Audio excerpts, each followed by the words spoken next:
Rock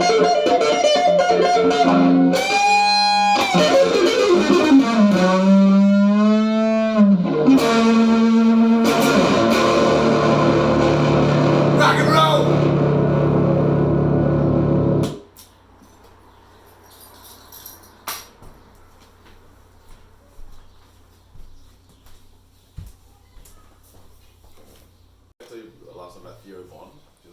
Yeah. He's pretty good. I like him. Yeah, he's a funny guy, man. Yeah, he's not bad. Okay, bro. We're rolling again. Okay. You ready? Yeah, sure. You need a couple minutes? No, we're good. You good? I like your shorts. Same type. Okay. Tight. Okay, well, I still don't have a title for this shit, but welcome, Andrew Collins. Thanks for having me. What up? My name is Tom Murphy. Okay, bro. This is the inaugural episode of this podcast. I don't even have a fucking name for it yet. I don't have anything. I'm just trying to get it done. And yeah, I wanted to have you already know this, but for the viewers, Yeah. the viewer probably. This one, yeah. Wanted to have you on because you got an interesting background shit, which we'll get into. But just like last time, we're just gonna chat, have a conversation. Why don't we start off? You could tell us, where you come from, your background shit, and then whatever. So yeah, so to tell the viewer about where you're from and stuff. Should I be talking to you or should I be talking to the... No, talk to me. Talk to me. But okay, so I was born and grew up in Australia, in Brisbane, and till I was 10, where I moved down to Sydney. So basically, I mean, aside from just vacationing and whatnot, I never really left Australia until about 3 years ago when I was about 26. And yeah, with a girl that I had met in Sydney that we were together for a year. She was from Montreal, it was a French Canadian girl, and so yeah, I decided to pack up and move over here with her. But that's not your girl now. No, it's not. No, I broke up about 9 months in, and I was like, fuck, this is a cool city, man. And I just got black in it, got a good job, got a new girl these days, but Next to the next, let's go. How was that like? Because I always hear people moving to towns for relationships and shit, and I'm always like, that's a big fear of mine, like moving and then not working out. But I guess for you, it kind of worked out because you like the city. Yeah, like I mean, it's a cool city, man. Like it's I know it's French, but it's totally bilingual, man. Yeah. But yeah, I kind of feel at home here. I kind of always did. Like I definitely didn't feel like too much of a foreigner. Yeah. Yeah, it's a dope spot. Okay, so you're from Australia. So last time we were talking about, growing up in Australia, what was your neighborhood as a kid like? Like, what was it? What was your situation? Well, I mean, so when I was 10, I was in Sydney, and then from there, like, we lived I would call it, just a middle class type area. We had this house that my dad bought on like the busiest road in Australia, which is like this 6 lanes of highway. Yeah. So like trucks and fucking, you name it, just like all through the day sort of thing. So this brick house that had a lot of soundproofing to it, but yeah. So I don't know, like Because I bring it up because last time we were chatting and it kind of like me and Andrew had a dope chat. I don't know who the fuck to talk to, but anyway, me and Andrew had a dope chat. Yeah. And then it all got fucked because the battery ran out. So now we're plugged in. But I brought it up because last time I remember you saying that the attitude towards drugs in Australia was a bit different than it is here. So yeah, would definitely say that was the case. So I guess going to my high school and stuff like that, I went to like a private high school, but it was, I mean, a lot of people do. It's not so much of an uncommon thing in Australia, but it was like the cheaper private school. Okay. But yeah, like uniforms. Yeah. I went to private school too. Yeah. And then did you have a casual month day? I had 1 day a month you could wear whatever you want. Oh yeah. And I was so creatively deprived from wearing the uniform that I wore a tie as a belt. And I thought it was like the coolest fucking thing ever. Except I feel like when I wore it, I knew gonna do this, but I knew in the back of my head, like, this is fucking stupid. You know? And some part of me, like, rational part was like, you're a fucking idiot, don't do this. But I was like, fuck it, it's cool. You had all that pent up individuality that you need to unleash. Like, exactly that. But anyway, okay, so the private school. Yeah, like, so, but yeah, I don't think we ever had any of that casual day. They put way too much of an emphasis on appearance, the public image kind of thing with that. But, yeah, so I guess, like, the kids and you know, like, all the mates that I had and everything like that, you know, they came from people that weren't, no one was really poor, you know what I mean? It was, you know, middle class. But, yeah, like, I would say that, like, I was definitely into sports and stuff like that. I had a sort of eclectic group of friends, but then I think, so I was like in year 8 or 9. How old was I? Probably like year 9. So I was like, what, 15 or something. And that's when, like, you know, a friend of mine started getting into, like, drugs and stuff. And this, we were talking about the infamous party. And, you know, you were saying some really cool shit about, tell me again about, because you were like talking about the roles in your friend group, and you were like, my homie was like the ultimate homie, and we all, the alpha, we all listened to him. Talk about that shit. Okay, so my best friend, especially from the sort of few years at the beginning of high school, he was sort of like the alpha male of like our whole grade kind of thing. So it was all boys until year 10. So then 11 and 12 in my school, there was co-ed. Yeah. So it's kind of odd structure. Like I didn't know of any other schools that did that. Talk about fucking pent up energy. Yeah, I reckon. Yeah. Like if you were like dating like a chick, like say if you're in 10, you're dating like one of the girls, like you're like you were a fucking hero. Like, damn, man. So okay, wait. So sorry. Year 10 it was co-ed or year 11? Year 11 and 12 was co-ed, and so 7 to 10 was okay. And so just boys. Does your high school like 9 to 12 like ours? You're not 7 to 12. So there's no middle school. I don't know. Like okay. I don't know how do they do it in. Yeah, we do middle school or grade school, and it's from like. Well, I don't really know, because I went to school I went to one school from grade 2 to 4, and then another one from 5. But that's because you moved, or that's because of how they structured it. It was I moved, and my parents wanted to send me to private school too. Right. Okay. Yeah. So, I moved and I went to private school 5, 6, one school, and then 7, 8 another. So, but I think grade school is like. I think it's like 2 to 8, or like. What happens to 1? I think that's like kindergarten. I don't know. But high school starts in grade 9, and then 9, 10, 11, 12 is high school. Yeah. So for us, it's I think more simplistic. It's just primary school, high school. Primary school would be kindergarten to 6. Well, this is in New South Wales, so every state has their own education system. Oh god. Yeah, I know. Like kindergarten to 6, and then high school 7 to 12. Yeah. So keep it pretty straightforward. Well, that's true. Oh yeah, we have that also. Right. Okay. Well, I know in the States, I think they have like middle school, which is like junior high school or something, where it's only like 3 years or something. Yeah. In between two. Well, I think probably in our provinces, each of those designations is like slightly different. But I think for all the English-speaking provinces, it's pretty similar. Yeah. But Quebec has like CEGEP, right, where they finish at like grade 10 or 11, and then they do like. It's like grade 12 and a university prep year kind of squished together. Yeah, it's kind of strange. Like when I heard about suggest, I don't know. Okay, so you're coming in, and anyone who's in grade year 10 with a girl is a fucking hero. Yeah. So I remember this one guy in year 9 was dating this chick in year 11. Was it the alpha dude? No, it was actually another guy. He was the captain of our rugby team. Oh, okay. So he was like up there with in the alpha. What's that guy's name? Circle.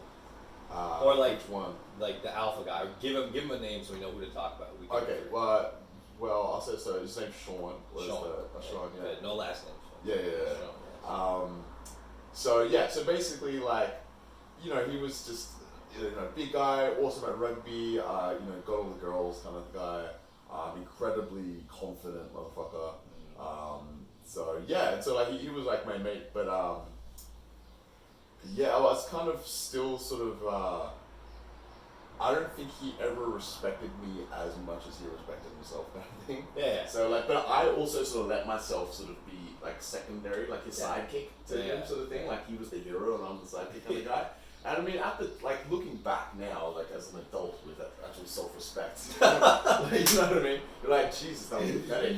But at the time, like I do have an older half brother, but like we didn't really grow up. Like he's much older than I. Yeah. So I didn't really grow up with like an older brother influence, that sort of thing. So I kind of wanted to fit in. It was the first time, like as you know, you're actually become the man, and you kind of look to somebody to be that kind of role model in a way. I'm with you, man. I have 2 older sisters, and you know, you're always looking for the crew to hang out, the homie to roll with. You know, can I hang out? You know, you can hang out. You can go on. Cool. So you will go along with anything not to fucking tarnish that sort of status. Like fuck it, I'm in kind of thing. So and also I was like 6 foot when I was 13. Oh yeah. So I was like a big guy. So like I never really had to face like bullying from like a sort of physical perspective or anything like that. So I had a leg up, I guess. That's in terms of trying to have a social standing. That's weird because it's like that's cool, but it's crazy. Like no one's gonna fuck with you just because you're a big dude. Yeah. But like also, if you're big, people kind of like you more. Yeah. You know? Yeah. Like if you're just a tall, they're just like, whoa, like what's up? You know, like girls and dudes. They're like, oh hey, like big guy, you know. And you're like, I get all the time, like, what's up, big man? I'm like, I don't know. Like it's basically it's your it's yours to lose basically. Like unless you do some weird shit, people will automatically sort of like you. I guess they'll give you a lot of the benefit of the doubt. Which is weird, super weird, but straight white tall male privilege. Exactly, man. Yeah, shit. I don't have to fight for anything. Talking about the life and struggles, like, oh, man, straight white male, what could it be? I mean, it's funny to think about it. Like, if ever I catch myself complaining, I can't stop myself. This is a good one. But so this guy, Sean's big dog on campus. Yeah. So you're coming into the girls' zone, and then it's this infamous party night. Tell about the party. Or tell leading up to it, whatever makes sense. But the party is where it jumps off. Wait, so when was the party that you're referring to was when what we spoke about last time? Yeah, so you were talking about it and you were like, we have Sean, big dog, and then you had your friend who was a bit more like kind of a skeevy dude. Not skeevy, maybe that's too harsh, but he just did drugs. And like, he was there and he's like, yo, Andrew, you want to fucking do some drugs? Yeah, so that was, we're about 15 years old, and I think it was like some people were young, I think some were 14 or something like that. But Taco was a good mate of mine. Taco? Yeah, he sounds like a cool fucking dude. He was a great motherfucker. He sounds like a funny guy. Like, it sounds like now I would rather chill with Taco than Sean. You know what I mean? Yeah, big time. I had way more fun with Taco. Sean peaked in like year 9, you know, like it went that. Like I saw him on Facebook a couple of years ago. I'm not sure if we're friends right anymore. Like that's how sort of abruptly our sort of friendship ended after high school. Like shocker. But like I saw him, like he's put on weight. I think he's like what is he doing? Like maybe hairdressing or something like that. Something totally not like.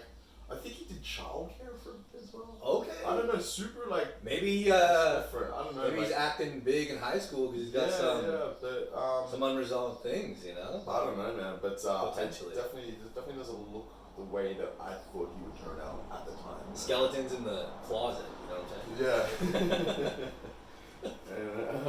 And, I'm just saying. Alright.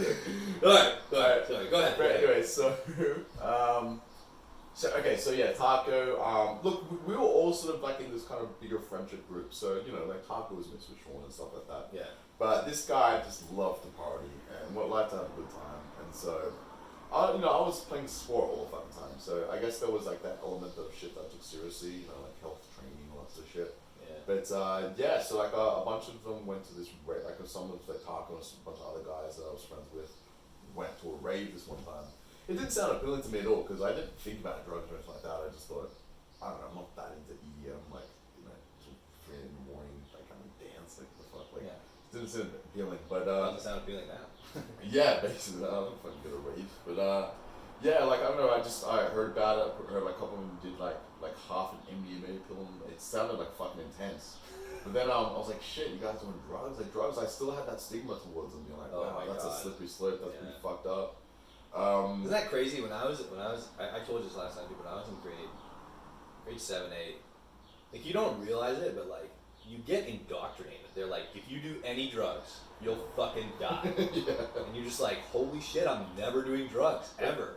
They say like, you have no idea what's in a pill. Yeah, it could be anything. They'll put rat poison in it. Yeah. I'm like, is a drug dealer going to get much business if he's just selling rat poison? Well, I'm like that now, but back then I was like, holy fuck, all right, like you got it, you know? Like, I bet you they all put rat poison in them all the time. You know? That's all they do. It's just these sadistic motherfuckers making just relabel the box just to become serial killers. Like, on the radar. Yeah, that's crazy. And then you leave and you're like I mean, there is some truth to that though. Like, there's definitely some sketchy shit out there. The fentanyl shit. It's the exception, not the rule, you know. But yeah. We had a scare in Ontario. You were here, but you were in Canada for it, and it was like, I think it's still going on in Ottawa, but you know fentanyl, right? Yeah. And sure, it was here too, but in Ottawa it was always in the news, and it was like, you know, kids were dying. People from my friend group at my university, you know, I'm in a fraternity, and they were constantly post like, hey, like, be careful if you're gonna party. Like, watch your back, make sure. Fentanyl's like joke, man. Yeah, I heard. So I don't know if this is bullshit, but I heard that if you can overdose from touching it, from skin contact. But I feel like that is bullshit. I mean, maybe if you had like a handful of it or something, but like it is insanely potent. Like apparently, I read something that you will OD. Like, I really don't know much about opiates. Like, it's never appealed to me, but I read something recently that like something the size of a grain of rice of fentanyl will make you die. Like you'll OD on that. Do you see that picture? There's a picture of like 3 vials, and it's like an overdose amount of, or like a lethal amount of each drug. Oh yeah. And I think coke is like, you know, like this much.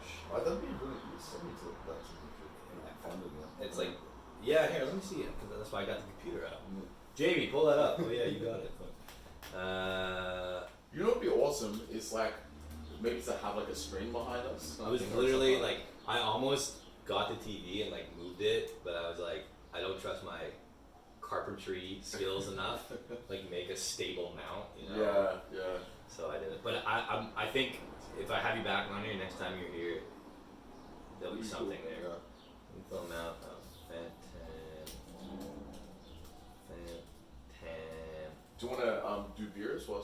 Yeah, sure. Here. There's some in the fridge. It's only PBR, so I hope you like that. Yeah, no, we're good.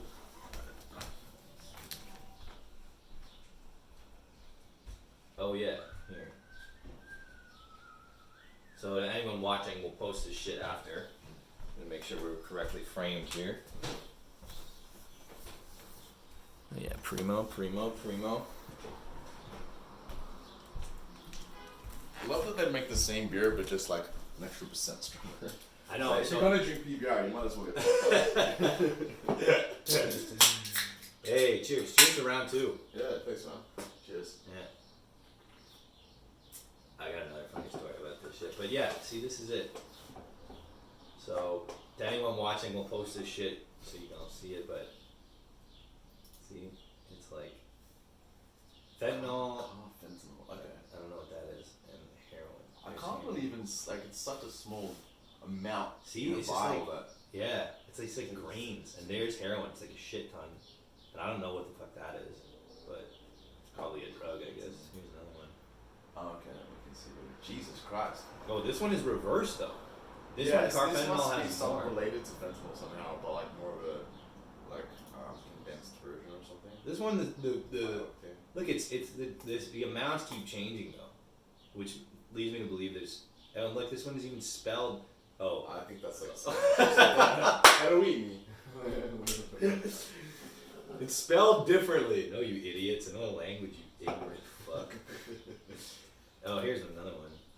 Anyway, yeah. So it's crazy. But yeah, that's pretty messed up shit. But yeah, thank my fucking lucky straps I don't have an affinity for opiates, because that seems like a really fucking slippery slope. Yeah. But, so last time too we were talking about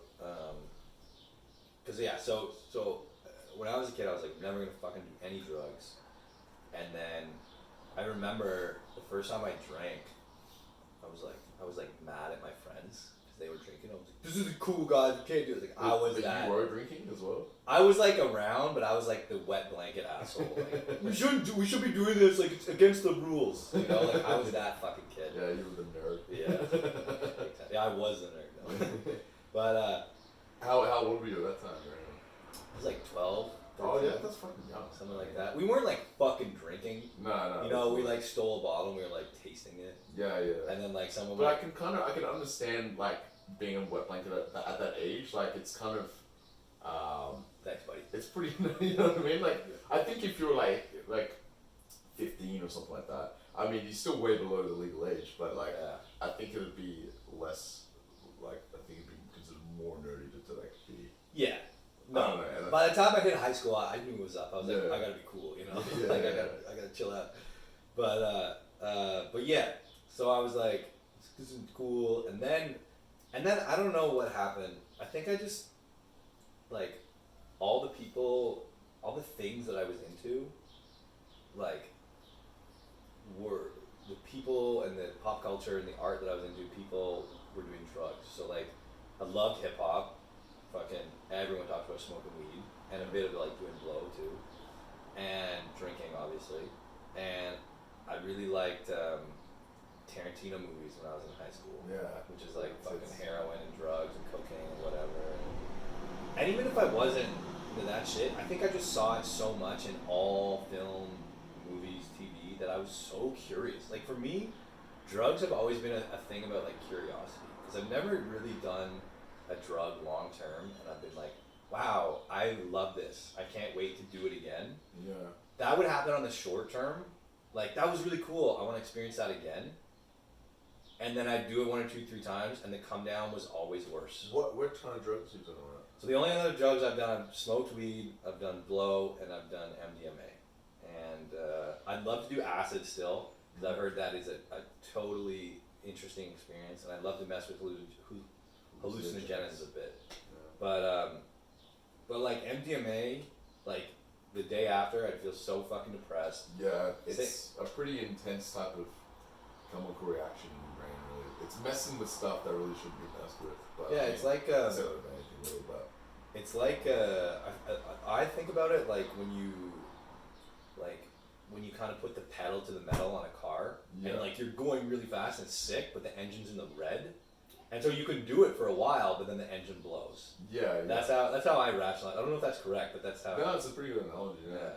Right. So it was the same with blow. Like you do it, and you're like, yeah, fucking cool. And then like, even a couple hours later, you're like, I don't want to fucking be here anymore. Yeah. So that was, I never like after a while, I just was like, oh, like, even drinking heavy, I'm just like the hangover the next day is because I don't know about you, but me and my buddies call it the hangover blues. Yeah. And it's just like you're just depressed from like you're drinking, you feel like shit, you know, like I so that was my relationship with like substances. Like the come down was never worth the high, so I just didn't go back to them that much. But yeah, so anyway, so I got into it and yeah, so back to your shit. So you're at this party, you're at the rave. So yeah, so I ended up going to like another rave that invited me to, and I was pretty convinced that I wasn't gonna do any drugs, but I don't know, like I guess everyone decided when we got there to this, there was like they call them underground raves, so you don't know the location of it. I think they posted on some like message board or something like that, like about an hour before it's supposed to start. So I think this was in the time before Facebook. That's it, yeah, some 2000 shit. Yeah, like 2005, somewhere around that sort of time. So okay, wait, so is this a rave like? Yeah. Okay, so you have like the glow sticks and shit? I had fucking rave candy, which is like a bunch of just like fucking stupid bracelets with like colors on them. I had a fucking dummy, like, because basically like the idea is that you take these like a load of MDMA and grind your teeth, so you actually have like a fucking pacifier is the word I'm looking for. Yeah. Oh. You have like pacifier on like a chain. That's it. Yeah, we went full out. So this is a real rave. This is a proper rave. Yeah. And so so is this like lasers and fucking smoke machines? But this is not a standard Aussie Friday night. This was like kind of a special event. It's like it was a subculture type thing. Right. So this is kind of a thing. Underground culture of rave. Right. Okay. I wanted to make sure it wasn't like every Friday we just fucking rave. No. It's not definitely not an inherently Australian thing. Okay, but this isn't. I want to hear about this, but this is what I was talking about. Yeah. The party I was talking about was at the beach. The lights. This is the same thing. This is the same thing? Yeah. Oh, okay, my bad. It was at it, so it's underground. So there's no they just rented a lifehouse like clubhouse like lifeguard clubhouse, and they just turned it into like a rave. So Okay. lasers, fucking smoke machines, fucking obviously DJs. Is this put on just by drugs? you and your friends? No. This was like what was the name? It's a company that do it, but it's all fucking sketchy. But it's somewhat legit. You pay for entry and stuff like that. So it's You get the bracelets. I mean, I wouldn't call these guys probably legitimate businessmen, but it was an organization of sorts that put these things on.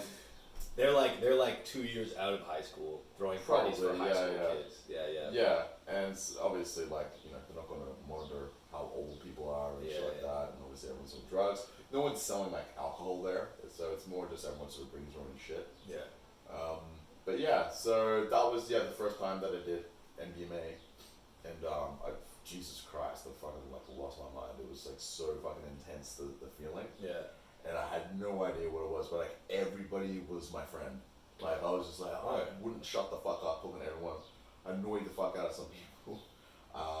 That drug I feel like is the classic like movie drug where like whenever they portray people high on like even like pot or drugs in movies, I feel like MDMA is the closest you get to Hollywood's portrayal because you're going like this, and you're like hugging like I love you and like and that's how you'll see it in movies. But anyway, so you're high as shit. How much did you do? Do you remember? It was just one pill. It was called orange. So like a regular amount. So like the pills at the time, like there was a lot of pressed pills, so they were like look similar to what you get from the pharmacy type thing. And they'd always have a color and a stamp on them. So it might be like orange butterflies or orange Mercedes. Okay. Like for a while they're like, oh man, have you heard about these orange Mercedes going around? They're insane. Like wow. Yeah, so it all had their own obviously mixture of how strong the MDMA was in it. Some of them had like some meth in them. You didn't know till you find out later sort of thing. And did you find out in high school they had meth in them? well, only some would. Like it depends how they were made. You know what I mean? Like you don't know where the fuck they're coming from. There's no regulation on that shit. But how did you know? Well, one time like I went to this rave and I think it would have been like maybe my fourth rave I went to. Like maybe it was even the following year. And the rave they rented out a like a gym, like a had a basketball court kind of thing, and like they rented it out. It's kind of big, but then the fire marshal came around and he shut it down because of something to do with fire exits and stuff like that. Yeah. So then because everyone paid already like entry, they moved the rave to Sydney Park, so in a park, and so they obviously didn't want to give all their money back. So they set up all the lights and the smoke machines and the DJ decks, and we're talking about like a couple hundred people. And this is just a big public. Wait, which city are you from? Sydney. Sydney. Yeah. Okay, so how close is this to downtown Sydney? Probably like like it is downtown Sydney basically. It is. Yeah, pretty much. Yeah. So like, park around here. It's like going in a Parc La Fontaine, basically. I don't know what that is. But I mean, Parc La Fontaine is like in the plateau, massive park. So I would say let's say from the actual big skyscraper businesses, like maybe a 10-minute drive. So you're close. You're close to people's houses and shit. Like this is. No, the park was big enough to sort of get away with it. Like there's a lot of businesses in the area as opposed to the residences. So, I'd imagine people probably hear shit, but yeah, it didn't end up getting shut down by cops or anything. Okay. Anyway, so there's all these people. That's fucking wild. But I remember getting this. So this lad. So there was these guys. I don't know if they really still exist, but they're in Australia called lads, and they all wear. So they wear a baseball hat that like tipped up, and they wear stripy polo shirts, usually Nautica brand, and they wear shorts and Nike TNs. So it's like this uniform. Wait. Nike TNs? Nike TNs. What are those? I don't know. Is that the right? Nike TNs. How do you spell TNs? Just the letter T or N. Oh. Is that right? Oh, like this? Yes, like that. We'll post it. Okay. So this is like an Google Australian lad. Okay, Australian lad. Oh. First result. Australian lads wear a distinctive dress code consisting of running caps, ball caps, shoes combined with striped polo shorts and sports shorts. They frequently use pig Latin phrases in conversation. Fuck, that's lame. Holy shit. They say like shit like "eshays bra," like which is like sesh, like like they're all like junkies basically. They're just like they're drop kicks. We call them like deros. Oh, here's one right here. Look at this shit. Yeah, they're all like they're guys. That's because basically it's like a gang, but there's no actual gang. Like it's just. Is that too hood or is that what they look like? No, that's too greasy. I think that looks British to me. That's what I was gonna think also. Okay. Here, what about no? That's too preppy. Like this guy's doing like a parody of them. Oh, that's right. They always have bum bags. Bum bag, which are fanny bags. Fanny bags. Fanny bags with across the chest. This guy sounds super cool, yeah. Okay. Yeah, across their chest, and it was basically always filled with drugs. What about this guy? No, he's too. That's in Bali. Yeah. I don't know why there's a lot more pictures. Just write maybe. This guy looks like the closest so far. Just write Australian. Write Ladsky. Ladsky. SK. Like that? Maybe Y. double E. Double E. Yeah. Oh, damn. No, that doesn't work. What do we got? I think Lad. maybe if it's Australian lad, like. Oh shit! What's happening? No, click X on that. Yeah.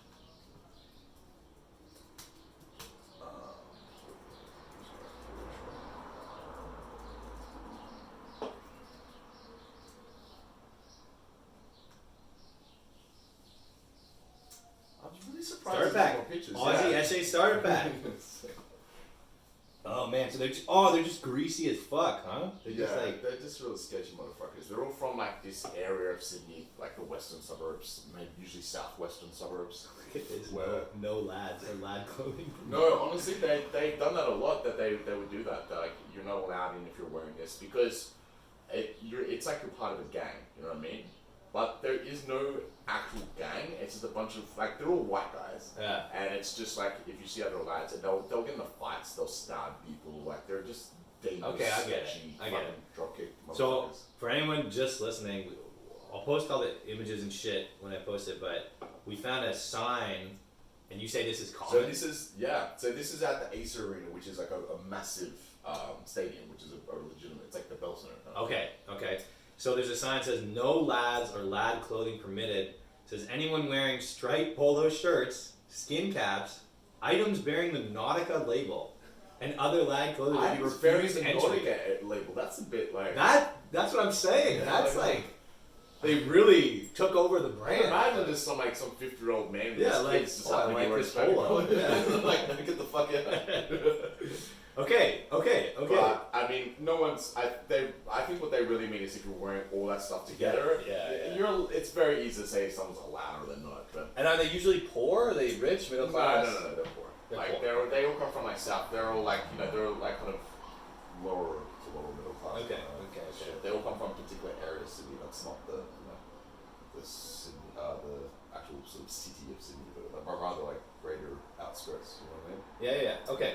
So this lad, he's at the rave, And like, look, I mean, even though like what I just explained is like completely douchey, like I mean, some of them are nice guys. It's just Yeah, of course. That's Don't just judge a their book. crew kind of thing. But anyway, ended up getting a pill off this guy.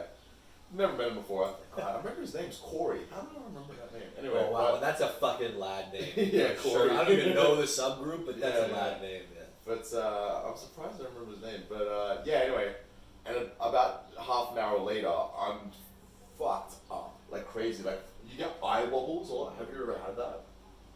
It's Maybe. not so much. You have to do a lot these days to get that sort of shit. But my eyes were wobbling like this. Like, Were they- whatever? Were they together wobbling? Or were they independently wobbling? No, together. Okay. Yeah. Okay. And I'm like, dude, what the fuck is in this? And he's like, yeah, dude, it's a speed bomb. It's got meth in it. It's like, Thanks for the warning. Well, but that was pretty intense. But So with that, so that's your first interaction with meth then, right there. technically, yes, yeah. Okay. So we'll get to that, but what happens? So you start kind of messing with these drugs and shit. Then when do they start becoming like more frequent, more common in your life? Like how is that graduation? So I would say that throughout high school, there was never really like this sort of addiction type thing. It was more just we did it relatively regularly, but I never felt like I was abusing it too much. But let me ask, in high school, are you doing it roughly the same amount as like the people around you? You mean like as in everyone else in high school, or you mean the people Like- I'm partying with? More the people you party because like in high school, I don't want to say everyone in high school because some people in high school are like fucking straight edge, you know, and they don't do drugs at all. Yeah, yeah. So it's not fair to compare to I them. would say I did it a lot more. Like there would be people at big house parties and stuff like that maybe they've done it a couple times over a year, but I was more doing it like probably every second weekend kind of thing. So Okay. pretty often. Okay. I guess from my perspective. Yeah, but it's not like it's not serious yet. But you're No, partying, no. but it's not like serious. Yeah, it wasn't serious. Okay. Say shit started to come to a head really with the whole speed thing. Like so when I was in university, maybe it was like a couple years in the university, but I started doing university full time for one semester, and I was working full time as well, and then couldn't really manage it, so I just dropped down to part time. And you were is this when you were working at that call center? No. No, this was I worked as an assistant manager of a Virgin Mobile store. Right. So We didn't talk about this yet, but last time we talked about you were grinding pretty hard at work, and obviously if you were assistant manager at you would have been about 19, right? yeah, It's like that's pretty good, you know. Yeah, that's right, yeah. So I just bring it up because it's interesting, you know. Sometimes when you hear about people doing drugs a lot, you're like, oh, what a fucking loser. But you were grinding it out. You had a job and shit. You were going to school, big time. you know. So. Well, so like, then what happened was I found studying incredibly difficult. Like, I don't know, like I feel I'm a relatively smart guy, but to me to sit down and apply myself and pay attention, like it was very, very hard. I did pretty good in school, but I think I really just didn't study. Like I kind of winged a lot of shit, and I think I did alright. But if I had actually applied myself and actually sat down and spent a week or two studying properly, like I would have done a million times better. But it's still. Okay, good. We're still good. I'm just checking. Oh right, yeah, that's probably a smart idea. Yeah. Okay. So sorry. Yeah. So I ended up seeing like a psychologist first, and I don't know. Basically, he just like referred me to a psychiatrist that was basically saying, you just have a lot of signs of ADHD. So sorry. This is first year university. I would say maybe second year of university. Okay. Yeah. So. And you go to this psychologist because you're just like, fuck studying. This is so frustrating. Yeah. Basically, I started because like my mom told me that as a kid you definitely like had ADHD, but I just didn't want to get used up on. I didn't want doctors to put you on like meds or something like that. What were the signs that she mentioned? So I think you remember, like a big part was like until I was like it was massive when I was like maybe 6 to 8 kind of thing, which was like it was a nightmare. I was a nightmare for a lot of the childhood, but like I would always no matter where I was, if there was a pool, I would just run and jump in it fully clothed. So like it didn't matter where, like it could be some like nice event at like like a wedding and there happened to be a pool there. Fuck it, I'm jumping in. Could you swim though? Yeah, I could swim, okay. But still, it's just I didn't take my clothes off and I'm straight in that motherfucker. And I did all this stupid shit like. What's wrong with you? Okay. And I don't know, I was sorry, incredibly hyperactive and very hard to control. I wasn't like I was spoiled or anything like that. It was rather just my mind just raced around. Like it was just, Okay, the pool thing though, is this like, when does it start? About 4 to 10? Like, what are we talking? I would say by 10 I probably was a bit smarter enough to do that shit, but like maybe till 8 or something like that. Okay, a good chunk still. Okay. Yeah. So that's the main sign. That's a good sign of ADHD, Yeah, I would say. I'm not a doctor, but... No, yeah, but I don't know, I think, and also just at school, I was always in trouble at school. Always. Okay. And I think every teacher said the same thing, like, he's a smart kid, but he just doesn't apply himself. And like, Yeah. I don't know if you've had that before. Or Yeah. Yeah. I mean, I think it's a pretty common thing, but I was just always in trouble. I bet you ask half the people in sales that, Yeah. they say yeah. There's definitely a correlation there. Yeah. But it's, but anyway, so like, I mean, I didn't have, like, my upbringing wasn't that impacted by having sort of an undiagnosed ADHD. Like, so I respect my mum's decision to sort of keep me clear of any sort of artificial medication, that sort of shit. But, so anyway, like, now I'm an adult, I feel like, okay, so if I can get some help with me actually studying, I want to finish this degree. I actually want to do this properly and apply myself. What degree was it? Business. Okay. So, Bachelor of Commerce. And, yeah, so I ended A up... pretty, like a hefty degree. Work intensive. It wasn't too hard, I would say, but it's just, it's a lot of content. You just, you need to, like, sit down and really put in the time. A lot of readings, probably. Yeah, exactly. Okay. So, I went to a couple of psychiatrists, referred me to another psychiatrist. They were very, like, the psychiatrist that ended up prescribing me, like, medication for it was very, skeptical, like, in the sense, I think she she just wants to weed out people that might be drug seekers, Which is ironic. Which is ironic because, at the time, I wasn't at all thinking that this stuff, this Ritalin that she's going to prescribe me is going to be used recreationally. I was just thinking, like, this is great, like, it's going to help me study. So anyway, and I was remembering, so at the time I was Wait. I want to do a branch, and I want to ask you a question before I forget. And yeah, that's okay. We'll branch it out because we're gonna get back to the story, the psychiatrist. But I want to ask you, as somebody like self-described who has had trouble in school, kind of paying attention and shit, because I have my answer to this, and I'm curious about the other people in sales, you being one of them.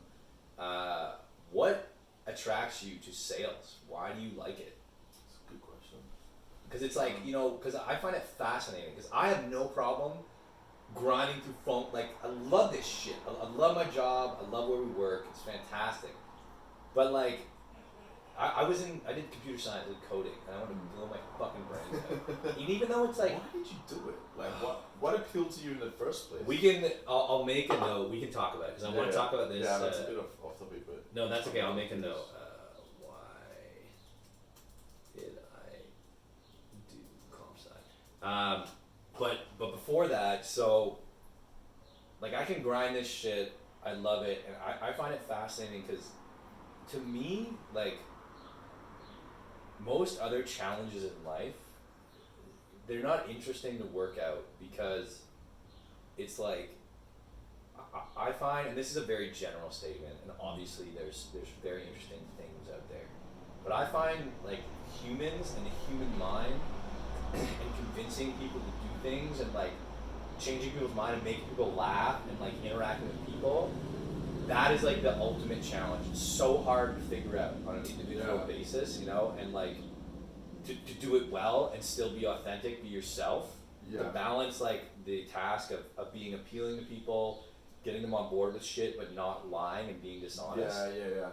That's why I'm attracted to sales, and it interests me far more than like figuring out the fastest way to like code something. Because that's like whatever. You fucking read a book, you research some shit, and then you learn it eventually. What I like to counter that, like, so I've always done sales, like since I was like out of high school. You know what I mean? So like it's been like 11 years, my whole career. But as on the flip side, like I've had I did have a job for like 6 months where I was like a temp doing like as a marketing coordinator.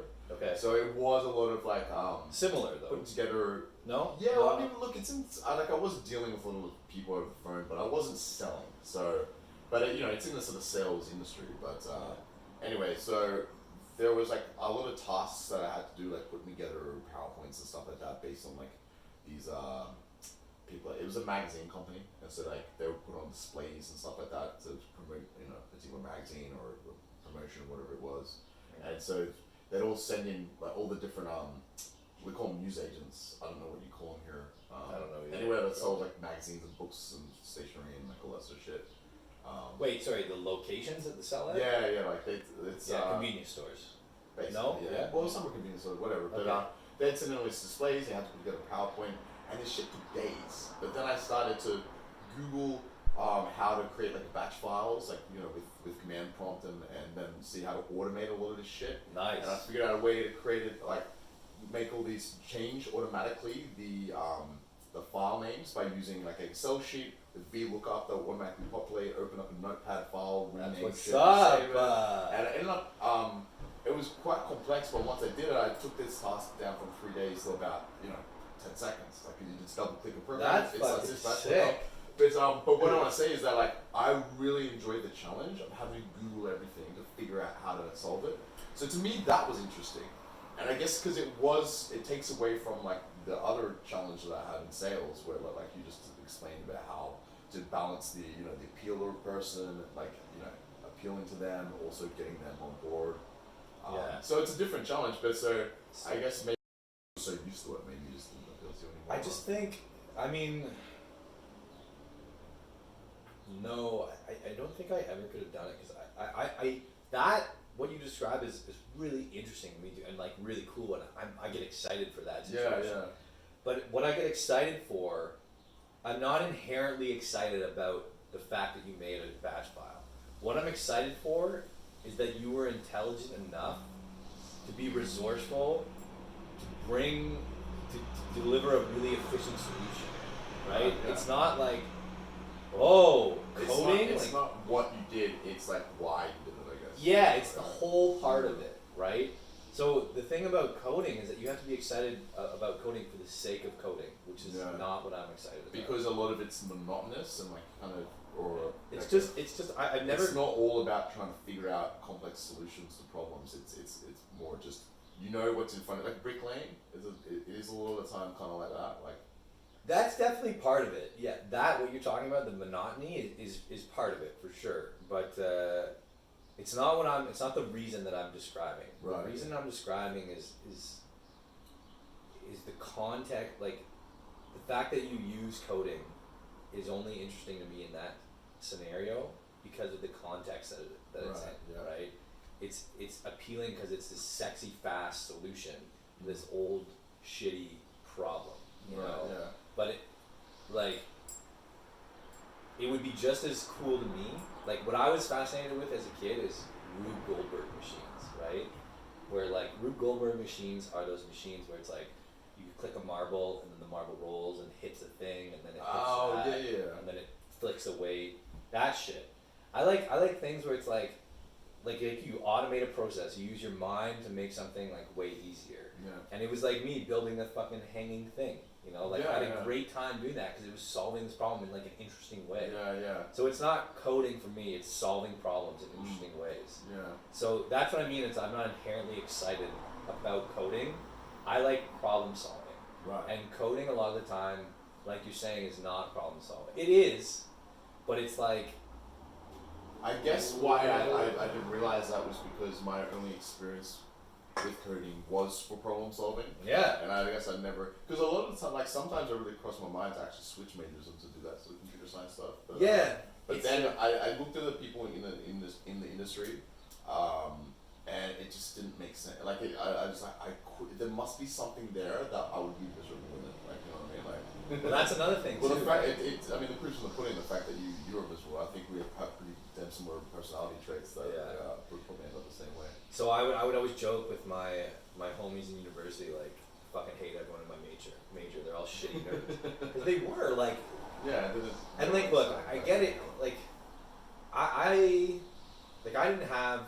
You know, everyone has to learn social skills in their life. And there was a time when I was, like, a shitty nerd, too. But the thing that pissed me off about the people in my major is that they just kind of... they refuse to... like try to conform a bit to social norms, you know. They're and they just kind of like surrender to the idea that this is difficult for me to socialize. Therefore, what's the point? Like learn it a bit. Learn how to be polite. Learn like a little bit of manners so that you can like not be an ass. Because a lot of them are like like that's what annoys me. Like fair enough if you're an introverted person, you don't want to always be socializing, whatever. But I mean, to be in a modern society, you need to have interactions with people. You need to be able to work as a team sometimes. Yeah. But if you don't learn like how to do that effectively, then you can come across as a dick, even if you don't intend to. But like a lot of people too would be the attitude in comp sci from a lot of people is I'm smart. I know because I was there definitely. Like I used to think like this is like I'm smarter than you. I don't need to do X, Y, Z, or like anything you do is irrelevant because I'm really smart, so I'll just figure it out. Yeah. And it's just because they're, well, I don't know why, but it was just, there was a lot of attitudes in that discipline that just sucked. And like we were talking about, there was a lot of people that didn't have social skills, and I was just really sick of it. Like, don't get me wrong, there were chill people too, but I was just over it. I was like, I want to be around people who don't say weird things, and like who I can have like Don't say weird things. yeah, you know, and who I can have like conversations with, and like who will like make me relaxed and shit instead of being around dudes who like can only talk about coding, video games, and like magic cards, which I like all of those things. Yeah, but you I like don't. Magic. The No, I got some fucking right over there. Like I love Magic. It's fun. I play a shit ton of. Yeah, man. Yeah, I love video games, but I just like there's other things in life besides that. You know what I mean? So. Yeah. Do you wanna on that note? You want another beer? Yeah, sure. Yeah, thanks. Yeah. Here, pass me your empty. Yeah. Just do a monologue. That seems really daunting to have to like do a one-on-one type, like just by yourself, like you described, without a back and forth.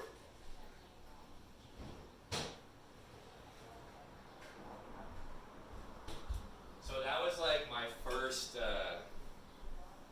the first ever episode I ever did.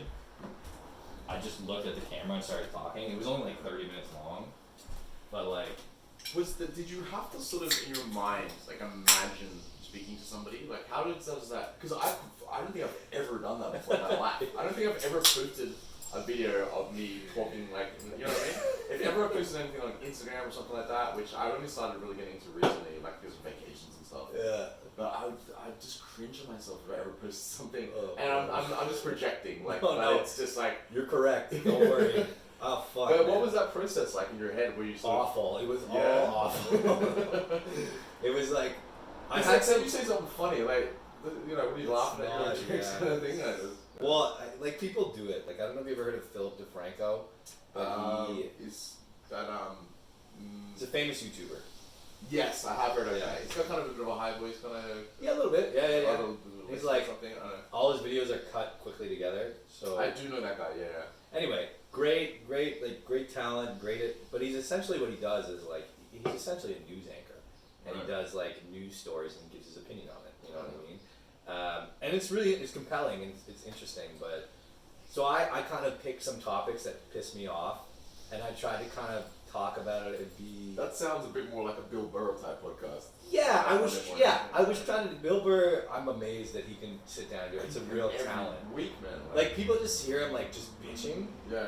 But it's like it's talented, and I think he's got this level of coherence in his brain that has come from years of like practicing communicating, you know, in stand up. Yeah. So I tried to kind of do that. I'll can show it to you sometime. It's pretty shitty. It's very shitty, but like. How long did you go for it? Oh, not too long. I think like 50 minutes, because I knew I was like I had 3 things I wanted to talk about, and then I was like I'm done. It was really just to start doing this podcast. Get the ball rolling. Just to cut your teeth.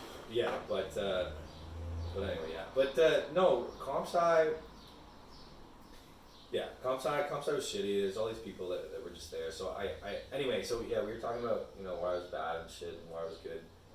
And I would be in school, and I'd be joking with my buddies who were in this fraternity, none of them were in CompSci. I'd be like, I don't know, CompSci is lame. Like I don't know. I wanted Was to. there any other comp sci majors in your frat? Yeah, there were a couple.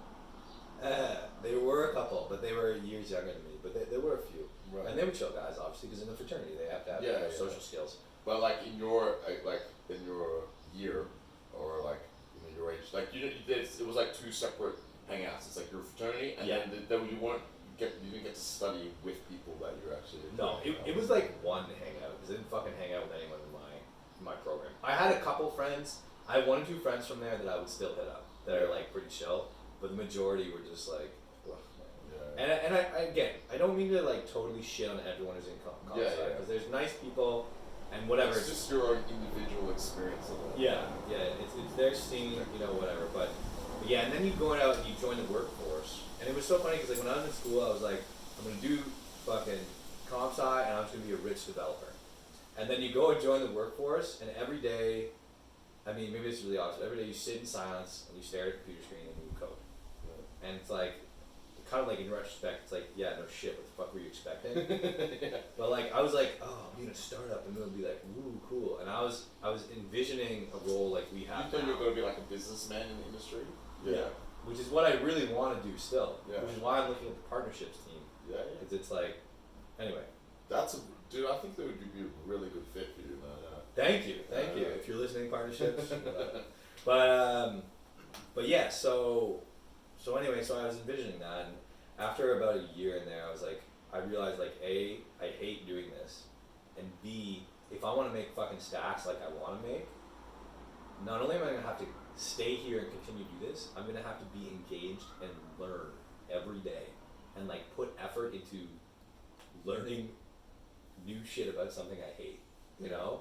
And I was like, fuck that. So after a year, I quit. I moved to Montreal. I was like, I took some time off, and then. I'm sorry, man. I don't know you've told me, but it was Ottawa that you came from. Ottawa, don't worry about it. And so I moved to Montreal, and took some time off, and then I was like, well, tech is still cool. And then I just looked on Glassdoor for highest rated tech companies, and I applied to sales roles there, and it worked out well. Okay. No, sweet enough. But what, like, just vaguely, like, what was the money like from what you were doing? it was good. It was Last good? job I was at, I was making $70K a year. Yeah. You know, no commission, so like $70K. Yeah. It was nice. That's, So it's a bit of a hit. It's quite a jump now. Bit of a hit, yeah. But, I mean, look, they're putting you through the, what do you call it? The bullshit. The you go through the grunt You work. do it for like, a year, and then they bump you up quite drastically. Yeah. And honestly, like, look, it's fucking corny, and everyone says it, but there's no comparison. I wouldn't go back to coding in a heartbeat for all the money. I'm really glad to hear that, man, because I know like a lot. I really like to hear that you enjoy that, because a lot of people I've seen just didn't have the chops for it. They just it seemed like a difficult job, man, and I've done. I mean, I don't mean to be like, I'm fucking sick, but I've done sales jobs that are way worse. I did Student Works Painting, which is a student painting company. You have to go door to door, and you have to start in the winter, right? The Ottawa winter is just as bad, if not worse, than the Montreal winter. I'm wearing fucking snow pants with a clipboard, not writing down numbers, getting fucking leads for painting. So that was fucking brutal. no one's gonna get their house painted. Yeah, I fucking know. Yeah. They're like, what are you doing here? Like, there's snow, and I'm like, I know, I'm sorry. It's a great way to cut your teeth, though, because, like, you know. Yeah, so now people like when I was interviewing, they were like, it's really hard, and I was like, yeah, I'm fucking sure it is. Like, you sit on a chair on a phone, like, I got it, you know what I mean? Like, again, I don't mean to sound like I got a huge dick, but, like, after doing door to door for 3 years, yeah, it's a fucking it joke. toughens you, You know, it's not a joke. It's not. That's too much. But it's way easier. Way easier. And after doing Student Works, the student in my fraternity got a bunch of us out in BC to do door-to-door pesticide sales, which was even harder, because like, first of all, the product was like not shady, but it was just, the setup was not the most honest setup I've been a part of. And it was all legal, but it was just like Vancouver has a big Asian population, and a lot of them cannot speak English, like almost at all. Oh, wow. And I won't say the names, I might get in trouble. We were encouraged by this company to, when you meet someone who doesn't speak English, act like you are a government official, and get them to put their credit card in the sign. So it's not illegal, it's just fucking greasy as fuck. You know what I mean? So I mean, if it was publicly, if it came out that that's what management was instructing you to do, I'm sure it'd be illegal. But like, I mean, that's. It was never said though. I think they call it theft by deceit. I think it's like an actual a Oh. charge that you can be charged with. So it was never. The thing is, it was never directly encouraged. It Right, was like implied only. Yeah. So, you know, And so it doesn't come from a strict directive from management, but rather your colleagues like, this is how we do it. Yeah, it was implied. So Yeah. one of our brothers was like real gung ho about it, and he brought out. He's like a hardcore sales guy, like fucking nuts, like Shark, yeah. crazy, just an animal, too much for me. But like, he brought out a shit ton of brothers because he was like, oh, it's great, like there's gold in them Dar Hills, When like you say brothers, you mean like fraternity brothers. Oh, fraternity okay. brothers. Right. Yeah, sorry. And then he brought out everyone there, and then everyone was like really down for the first part of the summer. After 1 month, I'd already done Student Works, so I knew what I kind of liked and didn't like, and I was like, I'm fucking over this. I'm going back to Ottawa. I'm out. Yeah. I bailed after a month. Halfway through summer, what ended up happening to all the brothers and like the good times out there is like the guys out there started calling themselves the sad boys because everyone was depressed all the time. It's not even like a clever fucking.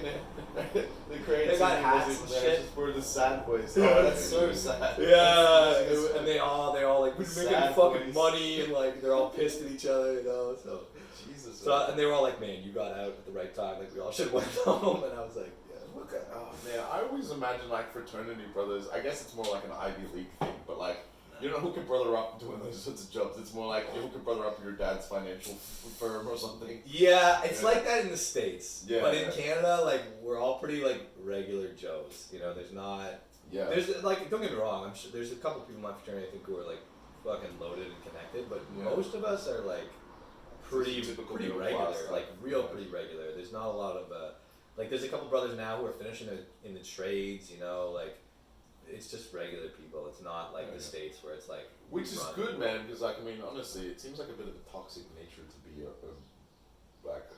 Well, I mean, this is just my subjective opinion, but it's basically like I tend to not really relate much to people that grow up in that very rich environment type thing. Yeah.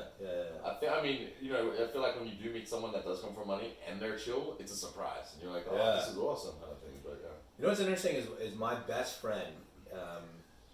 He's fucking loaded. Like he's gonna inherit a lot of money, and his family is from a suburb in Ottawa, and they lived in a small, not a tiny house, but like a small suburb house until he was about 20,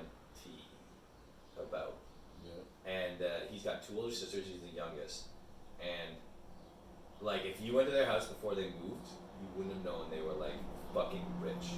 And it's interesting because the whole family is really down to earth. They're really regular, really normal, but they have enough money where they could be like the people you're talking about. Right. You know what I mean? Yeah. And I kind of think about it. Where does the money come from? Is it family money? Or? Illegal shit.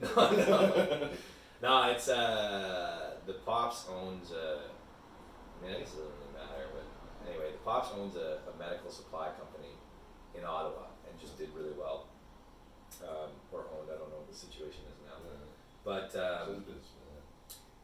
no, it's they worked real. They busted I ass. think that's a big difference. I think that if it comes from family money, then I feel like there's a good likelihood that you meet these people with a sense of entitlement that they didn't earn, and therefore they don't respect or appreciate. Yeah. Like if you but if you like even like your mate, like you're saying, I guess like he saw his dad work his ass off in order to make that sort of money. So I guess he's probably more likely to be respect it as opposed to take it for granted. And 100%. And what's really interesting too is he has, I think, the same, if not more, contempt for the people you're describing. You know, he likes to be like, he wears. Because it's like you're making us look bad because of money. Like, he doesn't want to be. He well, he's got his own shit too, but he never wants to be seen as like a freeloader, somebody who doesn't do his shit. He wants to be like seen as somebody who can haul his own weight. Yeah, you know. That's super respectful. I have a lot of respect for that. So. Yeah.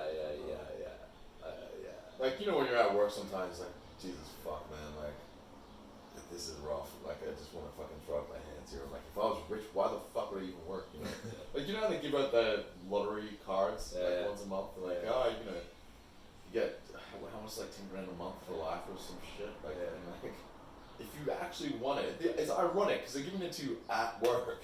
So like the first thing you do if you win is quit. But bit of a slap in the face, that Yeah. Oh, too bad.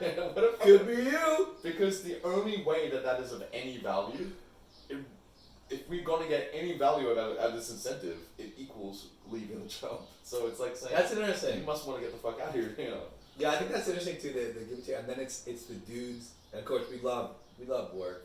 We haven't even said where we're not work, dissing it. It's more just. But we love work, but it's like it's the top of the chain too, is handing it out. And they're making probably that, if not more. And they're like, oh, so close, so close. Too bad, give it a shot. And everyone's like, yeah, like let me try, They're fucked up, but yeah. Okay, so we went on a fucking tangent. We were talking about way back you going to the psychiatrist. Right. Yeah. Okay, so. I forget if we may have skipped a couple branches because we had some interesting shit. Well, I mean, do you want me to go from there?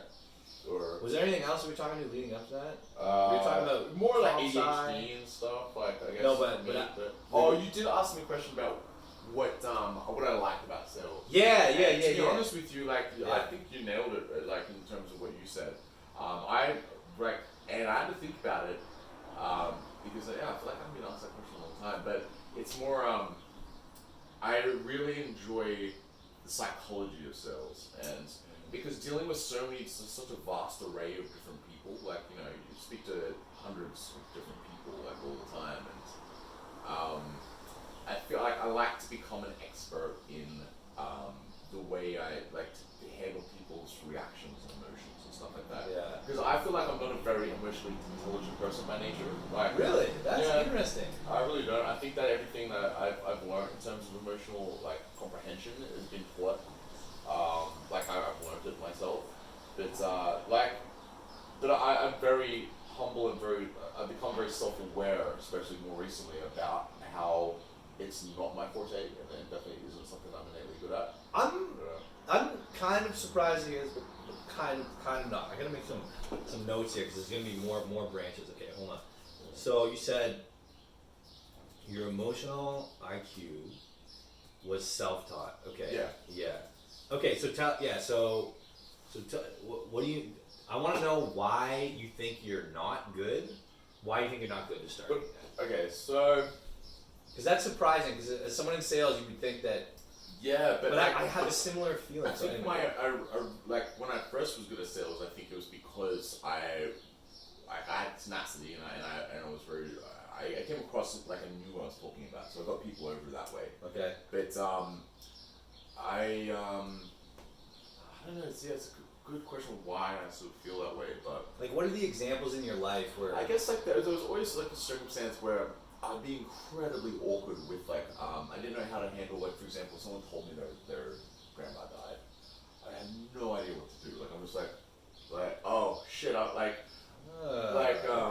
Like I didn't have this natural sort of I felt like I didn't have any instinctual empathy. Like don't get me wrong, like I was always like gee, oh my god that sucks, but I don't know what do I do now. Like you know what I mean? Like what is someone I never knew what the right thing to say was. Yeah.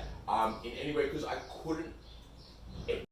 It's like I'm trying to empathize. Like I use the psychic power to get in their brain, and I couldn't do it. I just couldn't actually put myself in their shoes. I couldn't, and so that's why I just think fundamentally, I sucked at empathizing. I'm just gonna. I'm sad to say that I understand totally. yeah. And me and my homies have a joke that for when they talk about me and they're like, and I think my cousin actually, but they're like, oh, like spectrum moments. Like Yeah, you right? kind of feel like that. Because you're like, and it's not like I used to get worried sometimes that I was like a fucking sociopath, you know? Yeah, we talked about this briefly, like did we? last Yeah, time, okay. like just mentioned it, but but it's not. There's a difference. You asked me when I said that. You go, have you ever experienced guilt? And I was like, yeah, that's what it is. That's exactly what I was going to say next. Yeah. And so then I'm like, oh no, like I've felt bad. I feel bad. I've felt bad about things. Like I'm good. I think, like, if there was a spectrum, I don't think there is really a spectrum of social. No, I think you're pretty much there or you're not. But I think just what it is, because I know, and sometimes the feeling that I get kind of in that situation, when people are like, oh, this died or this happened, I'm kind of like, in my head, I'm like, who gives a shit, you know? Yeah. And it's like, I'm sorry your grandma died, but it's like, and I'm sorry that you're sad, but I had to make that jump. You know what I mean? Yeah. Like I had to be like, okay, the reason why this is bad is not for me. Yeah. The reason why this is bad is not that your grandma died. It's that you're now feeling like a person that I care about is feeling sad. Yeah, exactly. And then you're like, I'm sorry. You're not saying sorry for what occurred. You're more saying sorry that this has had this impact on you. What I always say is, I'm sorry you have to go through this. Yeah, that's a great line. Yeah. But then it's like, because it's like what you have to do is like. I like how I'm like, that's a great line. Like, yeah. I use that kind of thing. Like, as if of it's course. like, because that's the word I'm talking about. This is like, I'm teaching myself this stuff. Whereas a lot of people will be like, dude, you just say this. Like, it's just like, it's a no-brainer thing, but they've never had to think about it. You know what I think? I don't think about that shit. I don't think it's a lack of empathy. I think, maybe I like to believe, but I think based on what I know, is that it's a real commitment to honesty. Because it's like, it's like a desire to say exactly what you mean. Because when Yeah. someone tells you that grandma died, you don't give two fucks about the grandma, but you're Yeah, yeah. sorry that Your your friend is feeling bad. But yeah, So it's like what you have to do is be like, you have to link it back to how it relates to you. And maybe this is like totally narcissistic, but it's like, oh, like this matters to me because I care about you, and therefore I'm sorry you have to go through this. Yeah. You know what I'm saying? Yeah. And that's kind of what I was talking about before, like the honesty and the changing people's opinion. I love making those links. I get such a high when it's like, oh, like you're feeling like this, or like you don't want to buy because like these reasons, but like it makes sense for you to buy because these. But it's like sometimes like I don't know, I don't have it worked out well in my head, but I feel like sales is made up of making these links. Those links that I just did with the grandma, like you have to be like, look, like your timeline is far away, you know, you want to buy later. Why? Well, because, you know, it's just really busy right now, and I don't want to go through the thing. And it's like, yeah, but maybe if it was like less busy, then you would, you know, I'm not crazy about that example, but yeah, I do understand what you're saying. Like, it's almost like you're explaining back to them their own feelings and emotions to navigate them through. And you're also explaining to yourself why it's relevant to you and why this conversation should even be happening.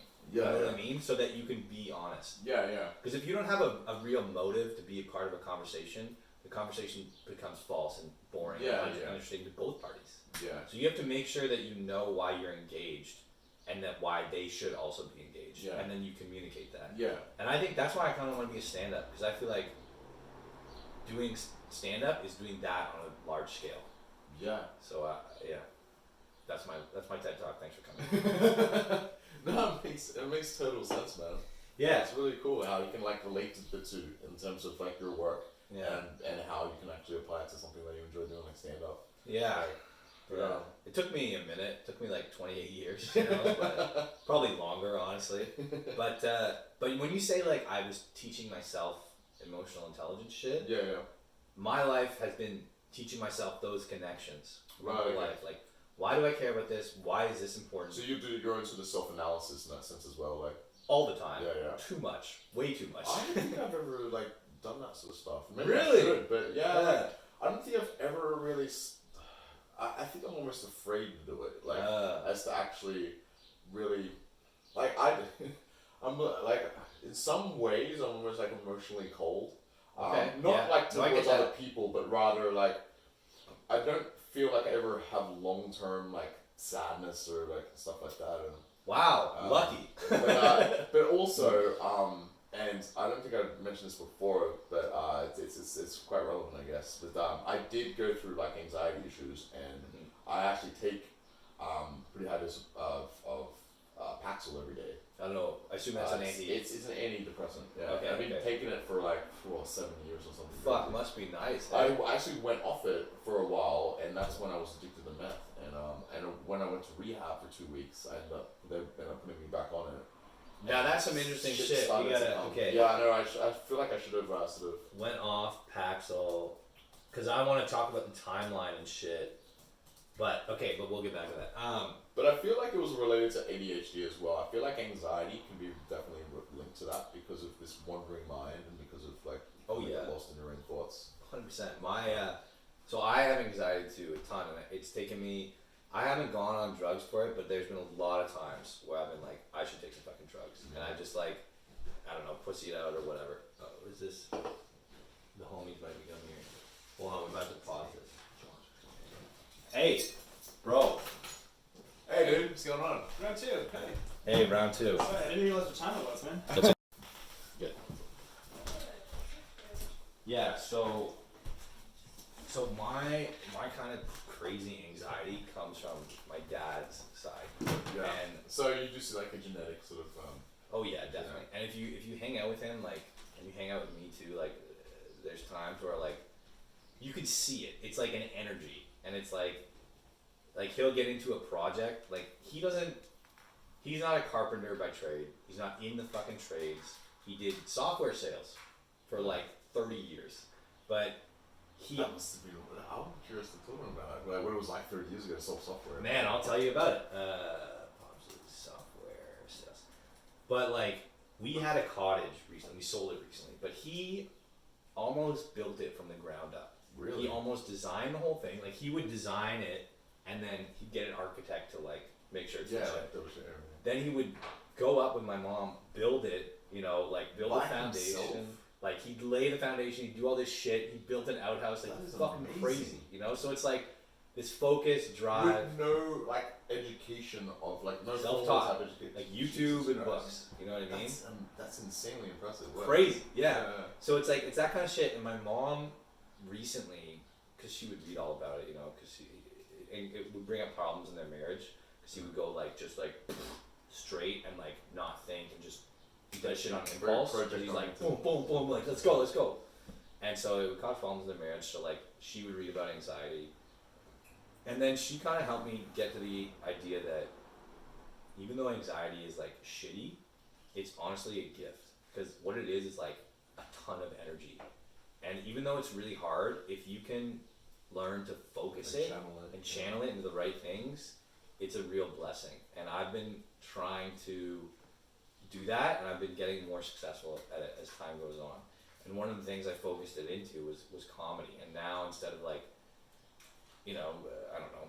I feel like that is such a cool outlet because you can always be writing comedy, like in your head or whatever it may be. Like it's just such a I think of natural type outlet. my analogy that I love for anxiety is it's kind of like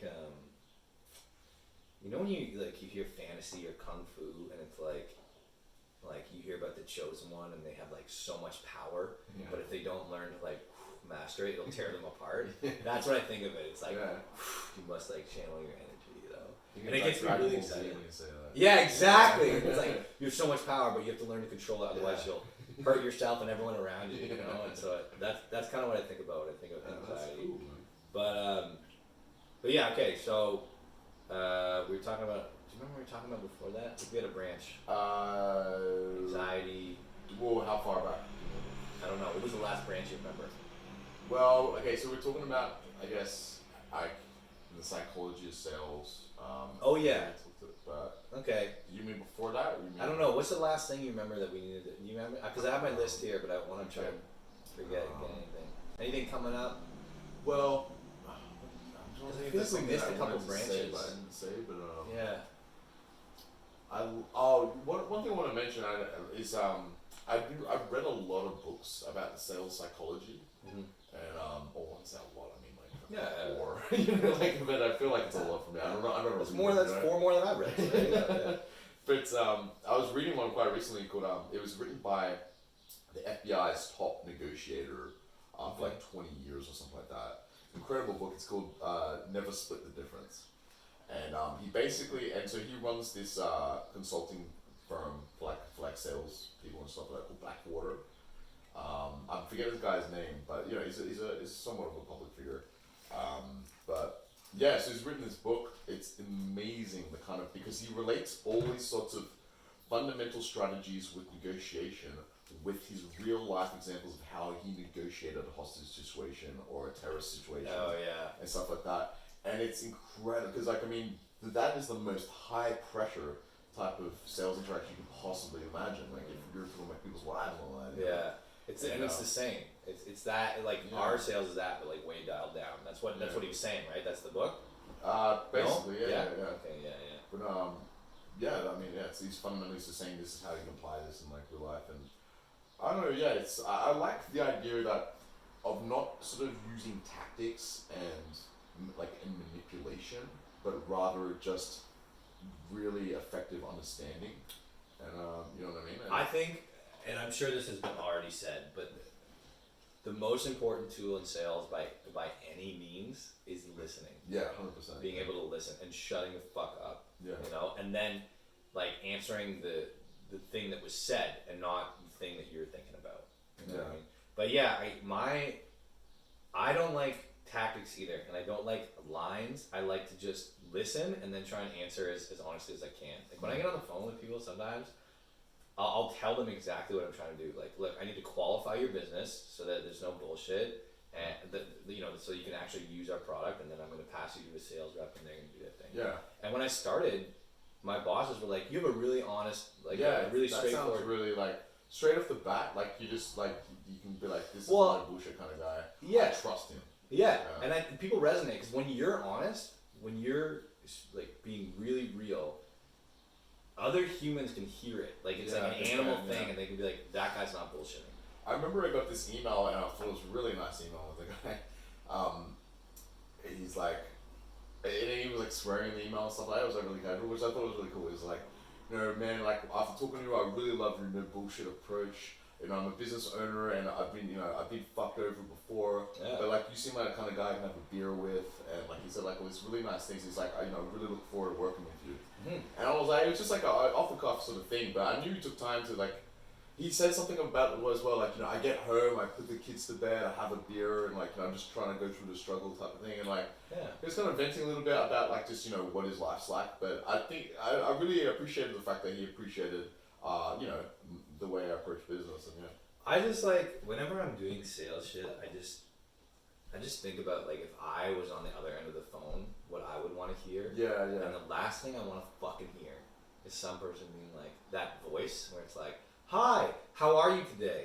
Welcome, that, and you're just like, oh my god, fuck you, you're immediately like, I fucking hate you. So I try to be like, look, like, this is what's going on, and I feel like it makes it better. But anyway, that's just boring. Let's talk about some of that shit. Yeah. Okay, so I got here, why did I do comp sci? I think we talked about that. Your emotional IQ is self-taught, we talked about that, that was good. Went off Paxil, meth, I want to talk about that. I'll tell you before we get into that, because we're going to go back to the psychiatry thing. Okay. But I'm going to do the software sales for my dad recently. It wasn't that different back then. He worked for Cisco back in the day. Right. He was making stacks. Was that a little, so it was hardware as well? Cisco did a lot of like their like networking and like they did hardware and stuff? Yeah, so it's like a solution. Yeah, he worked in Ottawa, and he was doing like multi-million-dollar deals with the government, the Canadian government, because all the hardware shit in Ottawa was for the government. Yeah. So, what was it like? I mean, I was pretty young when he was working there. But for Cisco, like for most of his career. He worked for IBM, I think, for 10 years, and then he worked for Cisco probably for about 10 also. Then he got fired, and to hear him say it, he got fired for some drama at the workplace. I was young, not like anything he did, but I think like his boss fucked him over, and he told his boss to like go fuck himself or some shit like that. Yeah. I was too young to get the full scoop. Yeah. I should probably go back actually now and like ask him what happened, but something like that now or no, man, like they have. I mean, I guess it's whatever, but well, it's just like they're touchy about it, and I better not talk about it. I better not talk about it. Yeah, I don't know. No, because they would be shook. But anyway, yeah. Okay. But he worked at Cisco. It was good. And actually, I probably should edit that out, to be honest, because like I'll tell you all about it, and then I'll probably just edit it out. But like sensitive info kind of thing. Well, essentially, he still works as a consultant. Okay. Yeah. But like, if people knew they had money problems and all this shit, his reputation would be damaged. Yeah. So he can't really talk about it because he would have a harder time getting business if people knew like he'd fucked up and shit, which is pretty ridiculous, but whatever. But he worked for Cisco. He got fired. He got depressed. This was when I was about 14, because he got fired and he had all this shit going on, and it fucked with him. And then he had a real hard time getting another job. Well, not getting another job, but getting a job that he liked. And so anyway, it fucked with him for a while, but yeah, it was shitty. Yeah. Sounds rough. Yeah. But anyway, so that was kind of what it was like. Let's go back to the psychiatrist. Let's go back there. Yeah. So you're hitting up the psychiatrist. Yeah. You have problems in university. So, it's funny. So yeah, basically like to be like officially diagnosed with ADHD, like there is this sort of they really kind of look at you like, especially if you're like 20 years old or however old I was at the time, like they're kind of assessing that. Is this guy like does he want drugs sort of thing, like and that totally was not my intention at all. Like I didn't even know if drugs was going to be the thing I was going to recommend. I really just wanted help with how to be able to focus better, and like whether that be like psychological things that they could do, like I could do some sort of exercises or whatever that may be. But I remember I was in the meeting, and so at the time I was trying to start this business shirt business on the side called Ambassador. So I had a registered business. I was building a website. Had a lot of stock as well, like because a friend of mine that I used to work with for Virgin Mobile, this Indian guy, Jayesh, he had a store that just sold a bunch of imported stuff. Okay. And so he ended up getting a bunch of shirts from China, like business shirts in a shipping container. And my idea was like to sell them online. And so I was building a brand. I was like, This is first year university? I think second year maybe. Okay. Okay. And yeah, so as part of, and so this is like, how long ago? So like, 10-ish, about 10 years ago, where it wasn't quite as easy to build a website. So I was actually doing all the HTML, CSS, like kind of from scratch kind of thing. And anyway, as part That's of a it, pain in the ass. I had a placeholder on like the home page of, it was this like really hot chick, but she wasn't like, she was naked, but she was like kind of lying on the bed like this, so like she wasn't like showing anything, but I just thought it would look like kind of a classy picture. So anyway, I just had it as a placeholder more for the aesthetics whilst I designed it. Yeah.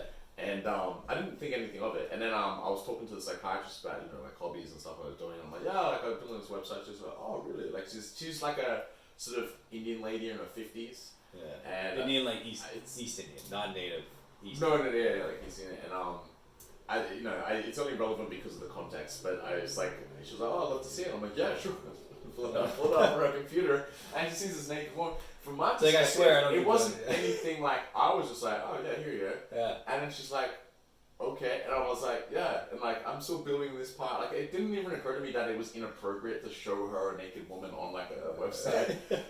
But she said after, she's like, so you felt like that was fine, like appropriate to show. And I was like, oh yeah, was it not like? And she's like, that was a naked. You're like, yeah, don't be a pussy. What's wrong with you? But I was like, yeah, but she didn't have her tits out, like, I was gonna, and she's like, I think in that moment she's like, yeah, this guy's like, this guy is like, he needs something.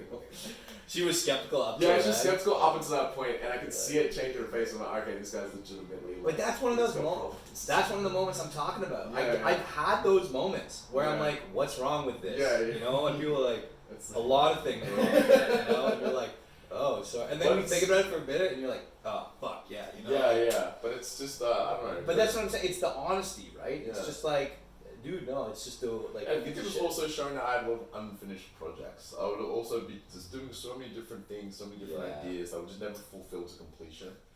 And I don't know. But anyway, so that's sort of, I don't get Ritalin prescribed. So second year, you get Ritalin. Yeah. What happened? Started helping immensely. Like, so now studying is easy. so at this point, I was working at that call center that I mentioned about selling insurance over the phone. Oof, okay, tough gig. Yeah, it was pretty rough. I sold a lot of funeral insurance. Oh, And tough dude, gig. you know what the fucking worst? It happened a few times. I get the call, and this person that may have their father lived with them died. We sent them a letter in the mail saying, hey, like, we're like, buy funeral insurance, and like they're already dead, and it's addressed to that person. Ooh. So like, do you know how fucking insulting that shit is? Like, Jesus. Did they It's call like, you pissed off? Yo, yeah, big time. Like, they're like, and I mean, like, like, what can I say? I'm like, Jesus, like, this is, we are assholes. That's fucking, like, you know what I mean? Like, so, and I hated selling funeral insurance mainly because of that. It's such a sensitive thing, and like I said, it's not in my ability. I can sell stuff, but fuck me down, I'm bad at like empathize, put myself in the shoes of what it must be like to. But you're not, because you said you were an asshole, right? And that's the difference between a sociopath and everybody else. Is they'd be like, so what? You know what I mean? But I get what you're saying. Anyway, go ahead. But anyway, ended up moving it. I was very good at what I did, and I ended up sort of having my pick of the drawer in terms of what I wanted to sell. So I ended up selling pet insurance. I was really good at that, and that was great. Man. Pet death insurance? No, pet like health insurance.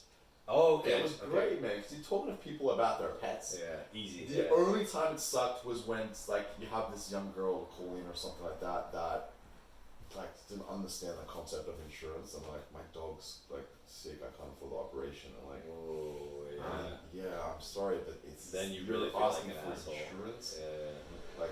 It's not like a charity, man. I'm sorry. Like, you know what I mean? Like, and like they're crying, and like, you're like, oh god. Young girl, like kid girl, or like teenager? No, just like 19, 25. Like it was young enough to be a bit ignorant for the fact that you're calling to ensure something that's already happened.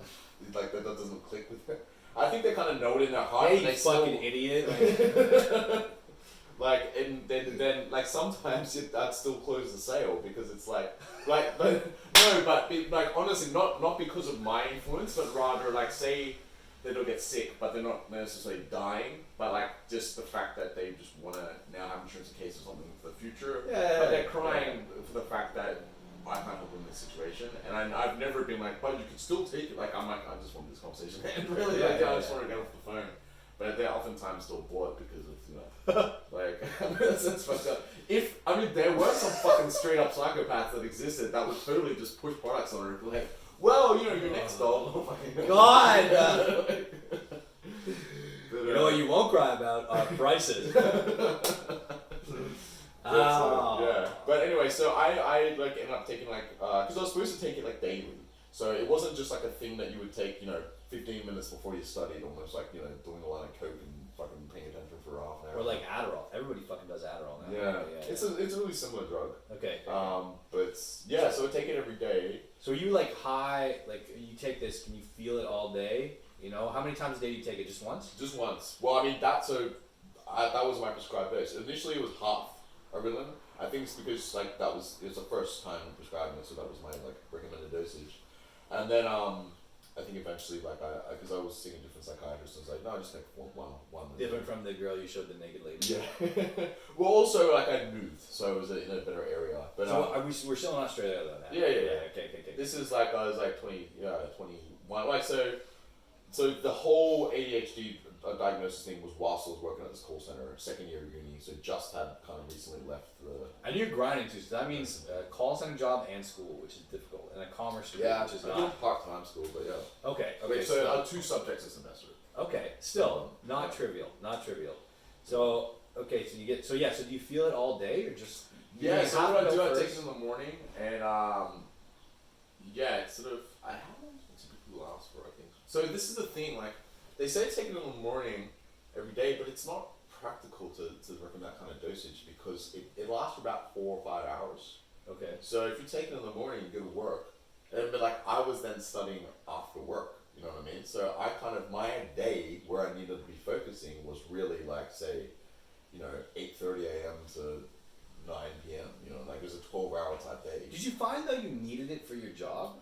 No, see, this is the thing. So I kind of just went with what they said and said take it in the morning and but it did help with my job. Because I just felt that I felt that it was beneficial in every scenario of my life. Which was dangerous. And we talked about that last time. We'll get into that, but yeah, because it's like we were talking about. Like for me, I would have trouble focusing sometimes on my schoolwork because I'm just like, why the fuck do I give a shit about this? But this other doing sales and stuff, this emotional thing, it was so much more engaging. This emotional kind of chess game. Yeah. So that's a good way to put it. We sound like fucking psychopaths. yeah. This is how you manipulate someone. Yeah. But so I'm interested. It was still, like you say, it was still useful or still.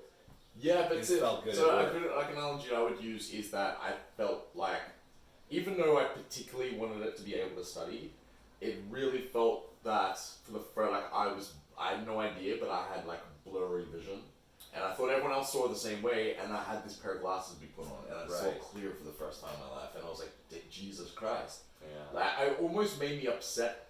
At the time that my mother hadn't put me on that when I was younger. I guess it was just a knee-jerk reaction to it. But these days I'm very I really appreciate my mom not. Yeah. Because obviously I've come out the other end of it, so I know what could recur. And probably if you went on when you're younger, the effects would have been way more damaging. I don't know what it would have been like. Yeah. But, I bet you would have. Well, who the fuck knows? But I bet you may have gone hardcore in high school. Yeah, that would have been fucking terrible. Yeah, because when you're a kid, you're all fucked up anyway. So it's But anyway, okay, so it feels like glasses and you're clear. Yeah. And you're at a half a pill and then you move to a full pill.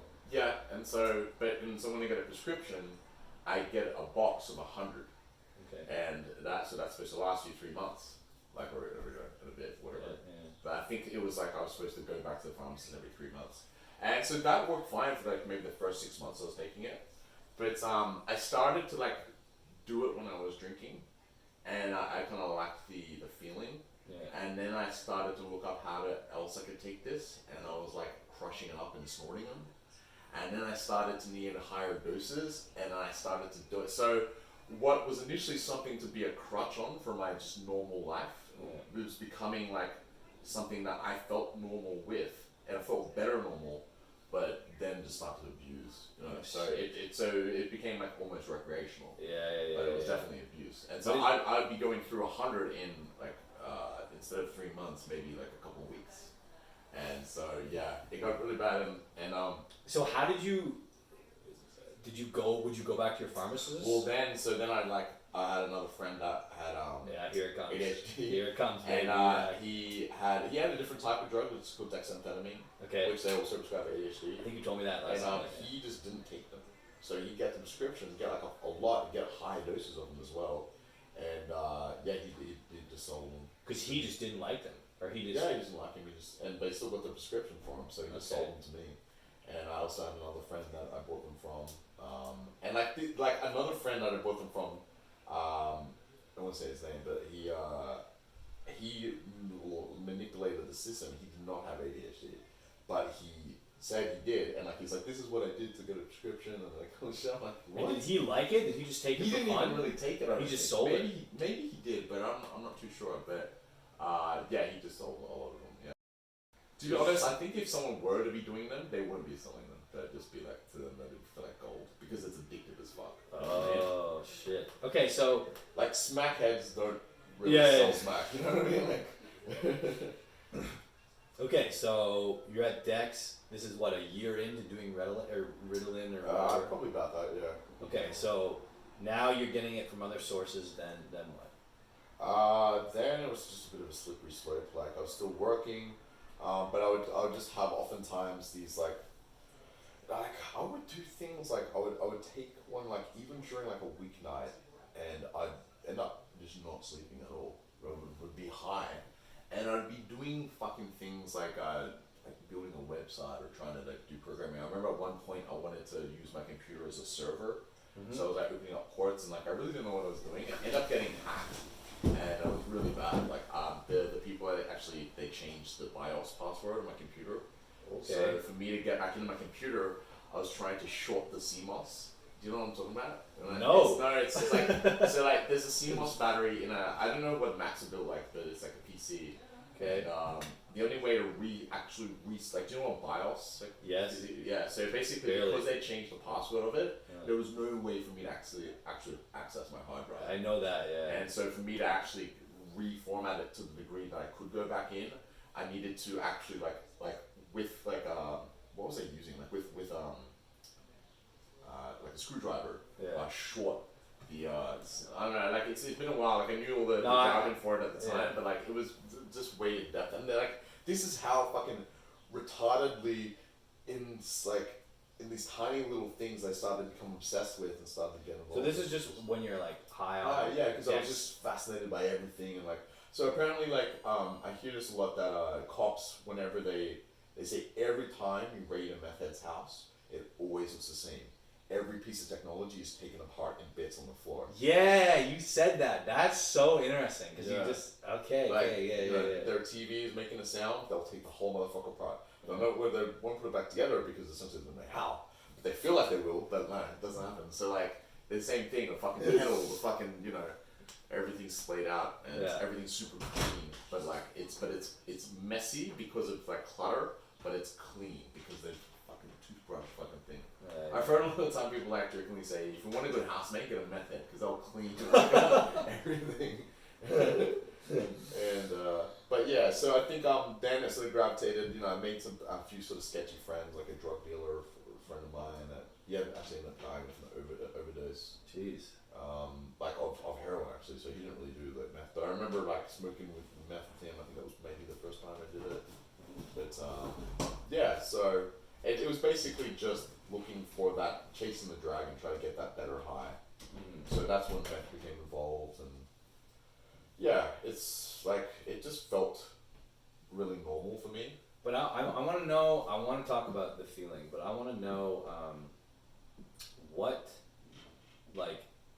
getting it from these friends who are kind of, you know, the malodextrin. Do you want another beer? Yeah, sure. Let me catch this.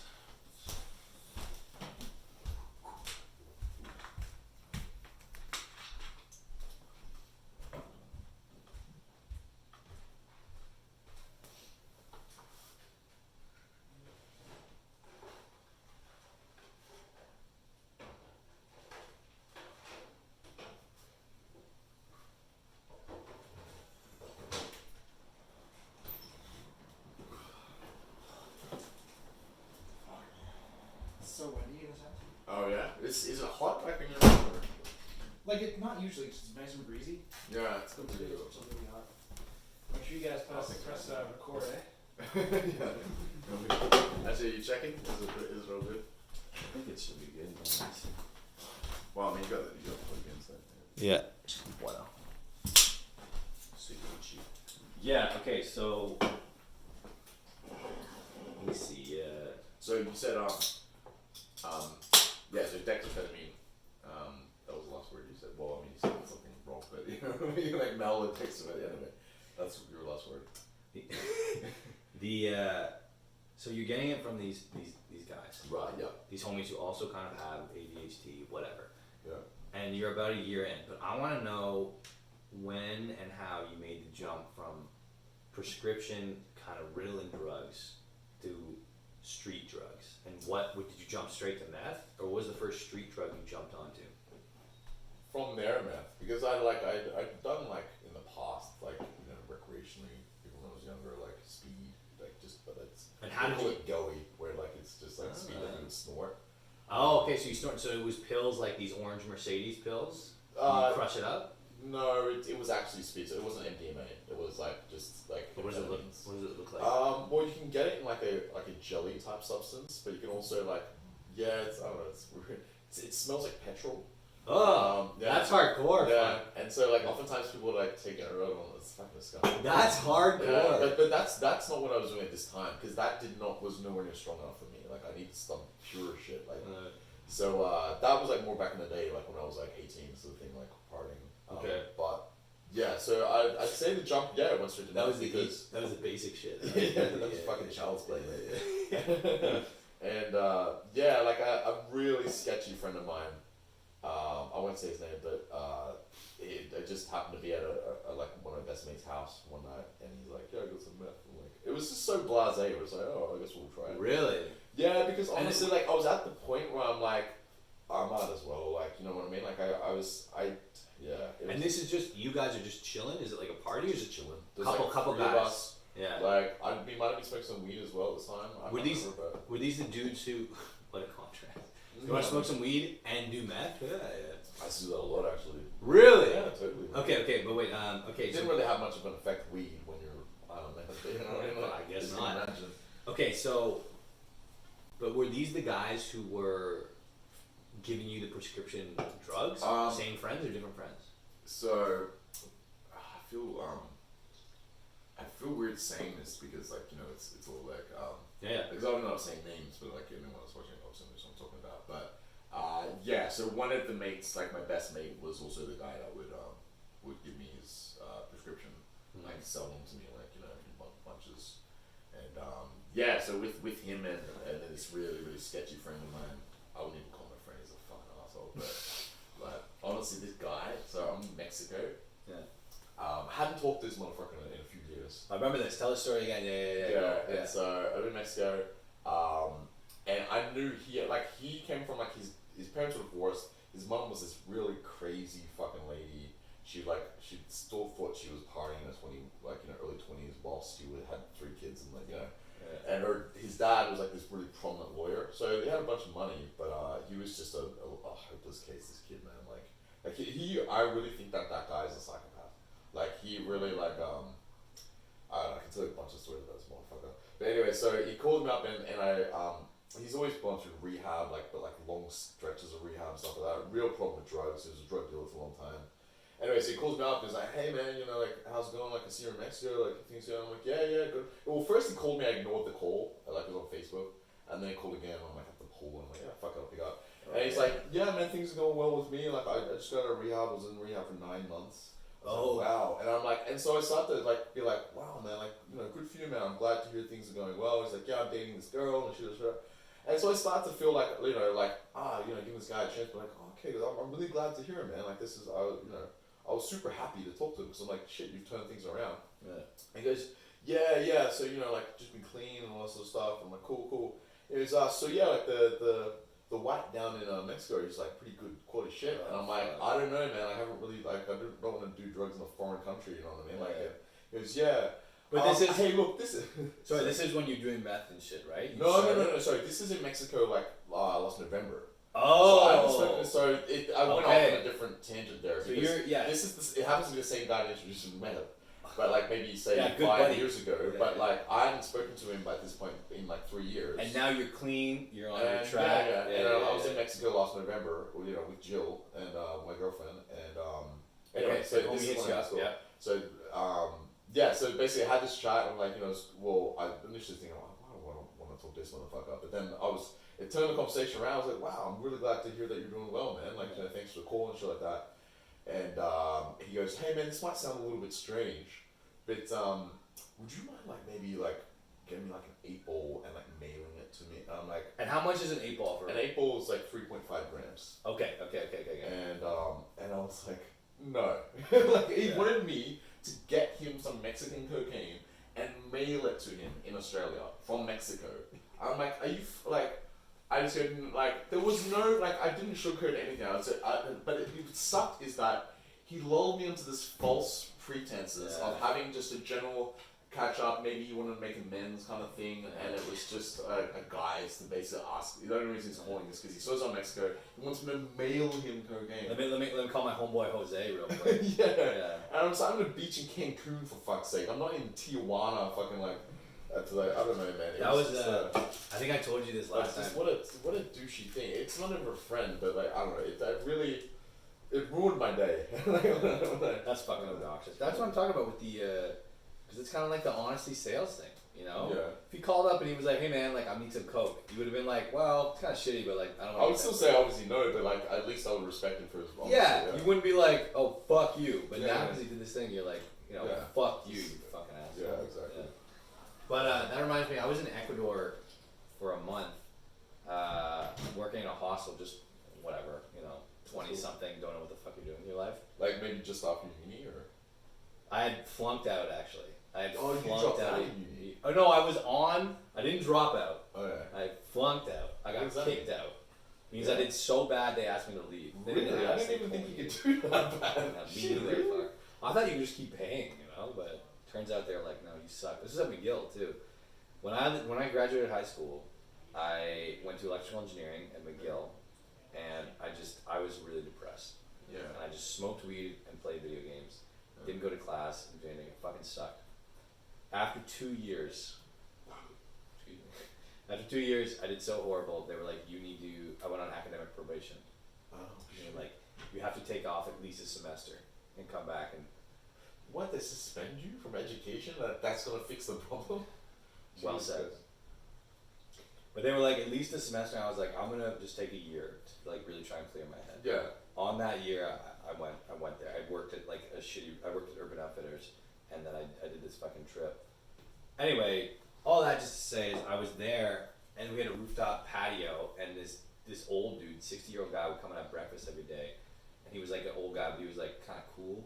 One night I was working the front desk and came up to me, he's like, hey man, you know where I get some blow? And I was like 21, 20, never fucked with that. I was like, no. But like, maybe the taxi drivers out front do, because they were like from Ecuador. Yeah. He comes back a while later and he goes like this, and in my hand is a bag of cocaine. Oh, really? And when he does it, I'm such a fucking weirdo. I'm like, what are you doing? And then all smooth. Yeah, and I was like, what are you doing? Because I was like, oh, it's shit. And, so you could see what he was doing. Yeah. Like I knew, but I was like, what are you doing? You didn't think he just wanted a really nice handshake. To his credit though, he was fucking smooth. Like if I wasn't such a fucking square, it would have been perfect. You know what I mean? But anyway, and then I threw it away. I didn't want to do it, but it was the same type of shit. It was drugs in a foreign country. But yeah, okay, cool. Fuck that guy who tried to get you to do the cocaine. Fuck that, whatever. I want to talk about now. Okay, so you get this meth from this guy when you're chilling. Now you're on meth. We're what, year 2, year 3 of university? So by this point, shit, it's hard to sort of correlate all the times, but I would say, probably like to be honest, like I ended up dropping out of university. I was like there, like enrolled for like 5 years. Oh. So I'd say I'm probably at this point probably an extra year or so has passed whilst this has all been occurring. So I think this is probably like the 4th year of university type thing. I kind of I really cared more about my work than I did university. Yeah. Like I was kind of like I'd failed a few subjects. Like a lot of them I was passing at like the bare minimum, just Speak my language. Yeah. But like I never ever studied. Never went to a lecture. Never went to a tute. I remember this one class. They allowed you to take in a double-sided one A4 piece of paper. So I did no study. I had no idea about the subject at all. But the night prior, so say start from 10 p.m. until the morning of the exam, say it's 9 a.m. I didn't sleep that whole night, but instead what I did is take all the fucking slides, like the PowerPoint slides from every lecture that I didn't attend. And you were high. And yeah, and I copied and pasted them into I had to format it to get rid of bullet points and shit so I did it in like size 2 font or something, and and made the margins minimal, and basically it looked like I came in with a grey piece of paper and I took a magnifying glass. Dude, you're making such a strong case for meth. Like, fuck studying, I'm just gonna do meth and write tiny shit on paper and pass all my courses. But it didn't. I ended up passing with a 50. So if I got a 49, I would have failed. Hey. But it was just. That might sound resourceful, but my god, it did not work out well. Like, because if you think about it, the most important thing by able to have like a reference is it to be like easily structured and categorized. That's a good point. But if I just got this mess of fucking writing. I'm talking about it must have been 50,000 words. Like, you know what I mean? Like, you read the whole sheet, the exam's over. And, yeah, exactly. So I mean, if I had 10 hours to do the exam, then I would have got 100. Light work. But So there's a thing online of a dude. He writes in red and blue ink. Yeah. And then he brings a red see-through. I've heard something filter, like that before. right? Yeah, that's really clever. Okay, so you're high as fuck in whatever year 3. So now, like, what's your life like? You're doing meth now. It's a regular thing. Yeah. You're smoking meth like every day. I would combine meth with also dexamphetamines and also Ritalin. It's kind of depending on what was available, because I was such a junkie by this point in the sense of how much I did that I just like I'd go like sometimes I'd go through 100 fucking Ritalins in a week, and sometimes if I had dexamphetamine or get some meth, like whatever the fuck it was, I just high all the time. It's like 13 or 14 pills a day, something like that. And then so you're also smoking meth too. So what's your daily routine like? A week, maybe probably still like 2 weeks. I don't know, but anyway, just a lot. Insane amount. Yeah, but so when you wake up, you take a pill. What's the daily routine? It wasn't even like waking up. It was just like I was going through like this period where I'd go like I wouldn't sleep for 3 days, then I'd sleep, and then I wouldn't sleep for 3 days, then I'd sleep. Shit. I wouldn't sleep for 3 days, sleep. You know what I mean? It was just like Fuck, whenever I think about it, I feel really disgusting. It's a bit hard to talk about, to be honest. Okay. No, I'll still talk about it. It's just like it's making me sort of, oh god. It always makes me anxious when I think about it. But, I fucking bet if I wasn't sleeping for 3 days for a long period. So how long? We won't talk about it, but how long does this period go on for? Like a year? A couple months? What I would say at that extent, like that was the worst that it was. Yeah. Thank God. Yeah. But I'd say close to 6 months. Right. 6 months. Okay. So in the grand scheme of things, a short time.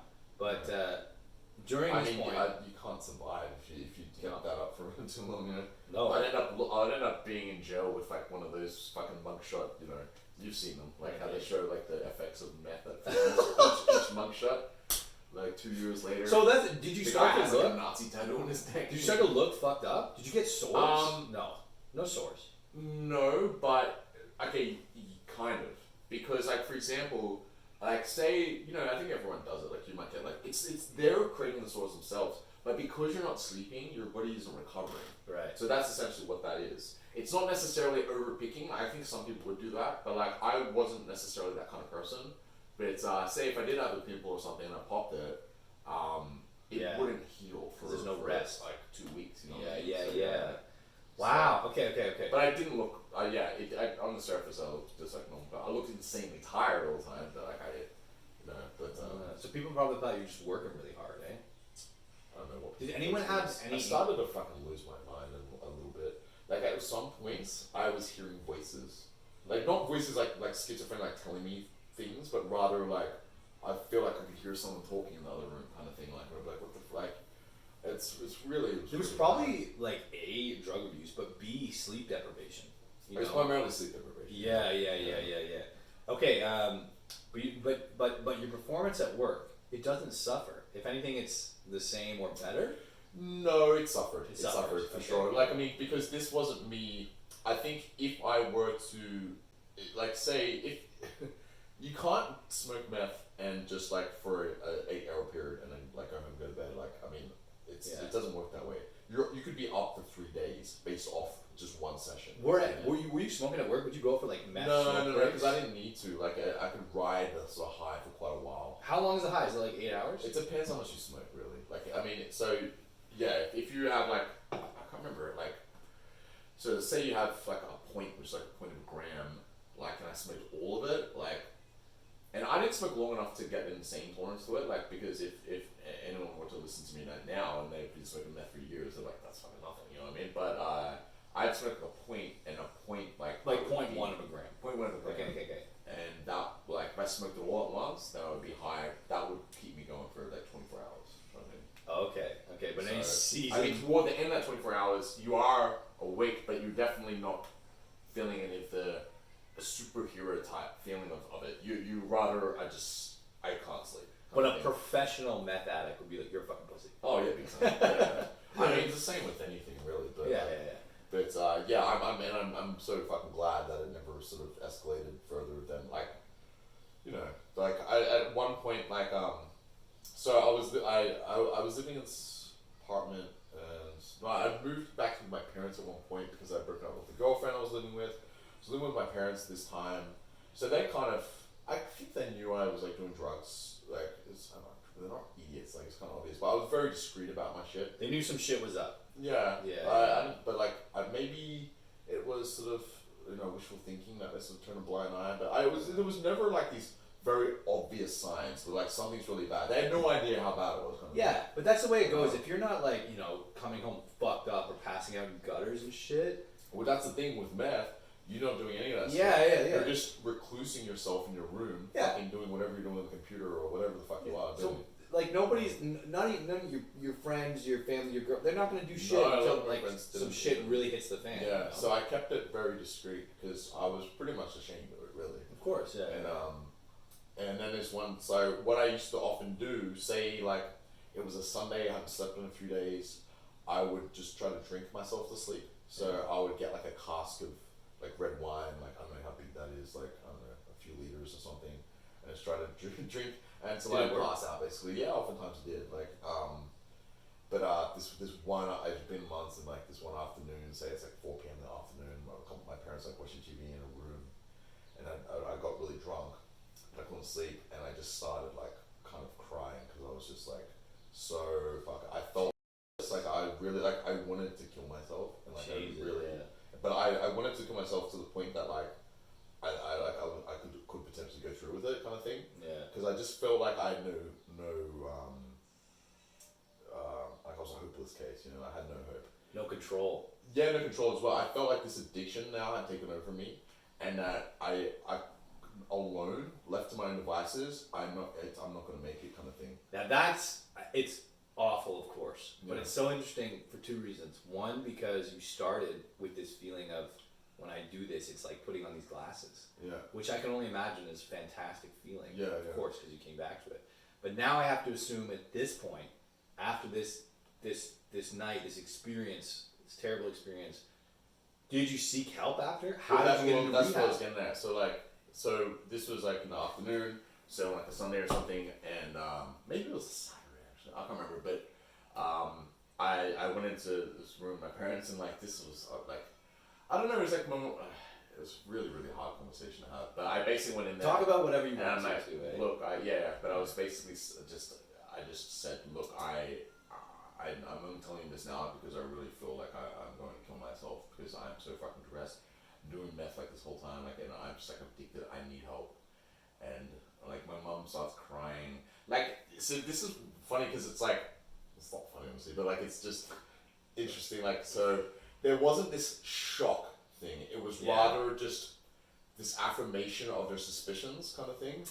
And then so my mom was crying and my dad's like at part of him was like fucking idiot, but then like, you know, that's like knee jerk reaction I guess, but then he was also like, so my dad like made some calls and then because I basically said no, I need to go to rehab, I want to go to rehab and get like actual help. Honestly though, with all this shit, like, good for you. Like, thanks man, I appreciate it. Good for you, and it's fantastic you did that, because a lot of people would have just been like I think that as shitty as you know doing meth is, to have the ability to ask for help is not something that should be dismissed. I think the hardest part of it was how badly I let my parents down and to have to lean on them because and I mean to this day I like I really want to sort of make my parents proud because like everyone's around and occasionally like they sort of, you know, we never talk about it, like, but it's kind of like my parents have kind of insinuated a little bit in reference to that sort of time in my life, like I'm really proud of you how like, you know, things turn around and stuff like that, and that means a lot. And it's but I can't shake ever the way that I felt when I really let them down like that. Yeah. And you know, to make your parents cry because they take that on themselves and say like, is this my fault? What could I have done to prevent this? And like, which isn't the case at all. I really, my parents are beautiful people, and it was just all me. You know what I mean? Like it's just, it wasn't their fault, and that's just what I wanted to avoid them feeling like, you know. Yeah, but that's really beautiful. Like it's awful, but it's like this awful thing. It's I mean, like I think a lot of other people in similar situations from the drug perspective don't have the kind of parents and support network that I do. So I'm insanely lucky for that. Yeah. And I would not have made it out if it wasn't for them and also my friends. Is that not kind of like I just got a little bit of chills there because is that not kind of beautiful? Because it's like obviously it's awful that you had to go through this and there's struggles and brutal. Yeah. But it's kind of like so many things. Like first of all, the fact that that you now appreciate that and that you're able to have this perspective. Sure, if you didn't get addicted to drugs, go to rehab, you would still love and appreciate your parents, but not to the depth that you do now. So it's like, right, like one, silver lining, and like two, it's this shared struggle between you and your family and friends that I would assume ultimately brought you together, or not together, but closer, it sounds like, right? Because you have this thing where it's like, you were going through some fucking shit, you know, whatever it was. Yeah. And you had to tell your parents that, and it was this whole thing of guilt and shame that you felt, and they felt, you know, whatever negative emotions they had. But as a team, you guys got you out of it, which is ultimately a huge success. Because a lot of people don't, and they like die or stay addicted to drugs, and so it's a fantastic thing, even though it's terrible in the beginning.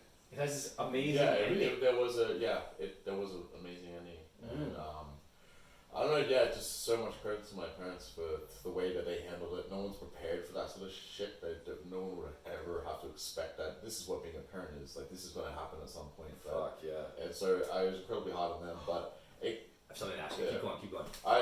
It almost like it gave me another reason to live, in the sense that I now want to show them and repay back their support by making them proud of me and making them feel proud as parents that they did a good job. You know what I mean? Like, like it's been a rocky fucking road, but if we get to a good destination at the end, then I'll feel like I've accomplished something, and they'll appreciate it. Honestly, like I feel like you're pretty much there. You got a great job. Like, it's going well. Yeah, I'm pretty. You got more shit to do. But you climbed a big mountain. Thanks, man. I really appreciate it. And it's like we were talking in the beginning. You know, straight white male. What challenges do we have? Yeah. A meth addiction is a pretty hefty challenge, bro. That is a pretty white male type problem as well. Yeah, I don't know. Yeah. I don't know about that. But I feel like meth is very. This is very. Are you gonna say that?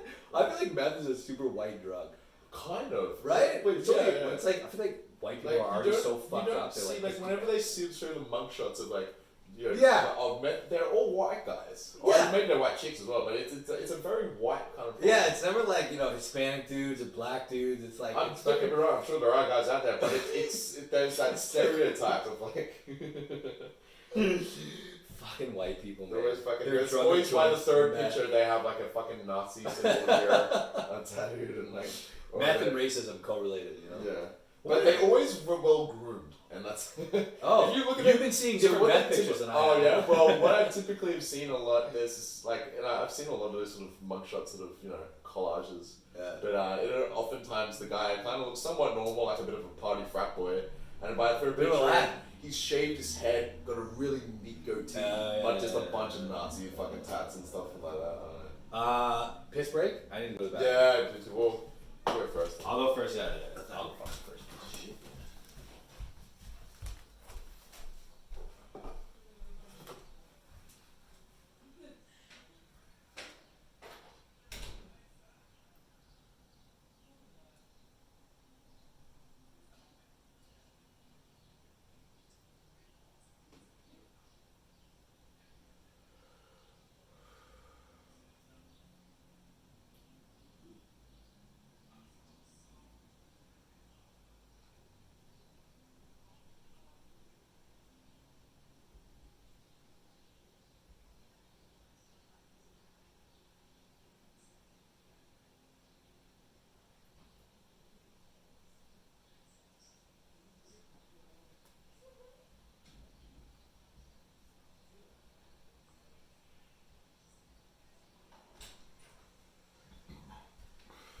Okay, tag in. Wow, legend.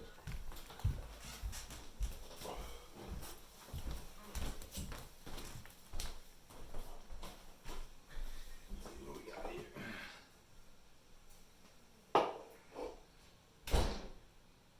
Rehab, yeah.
Okay, primo.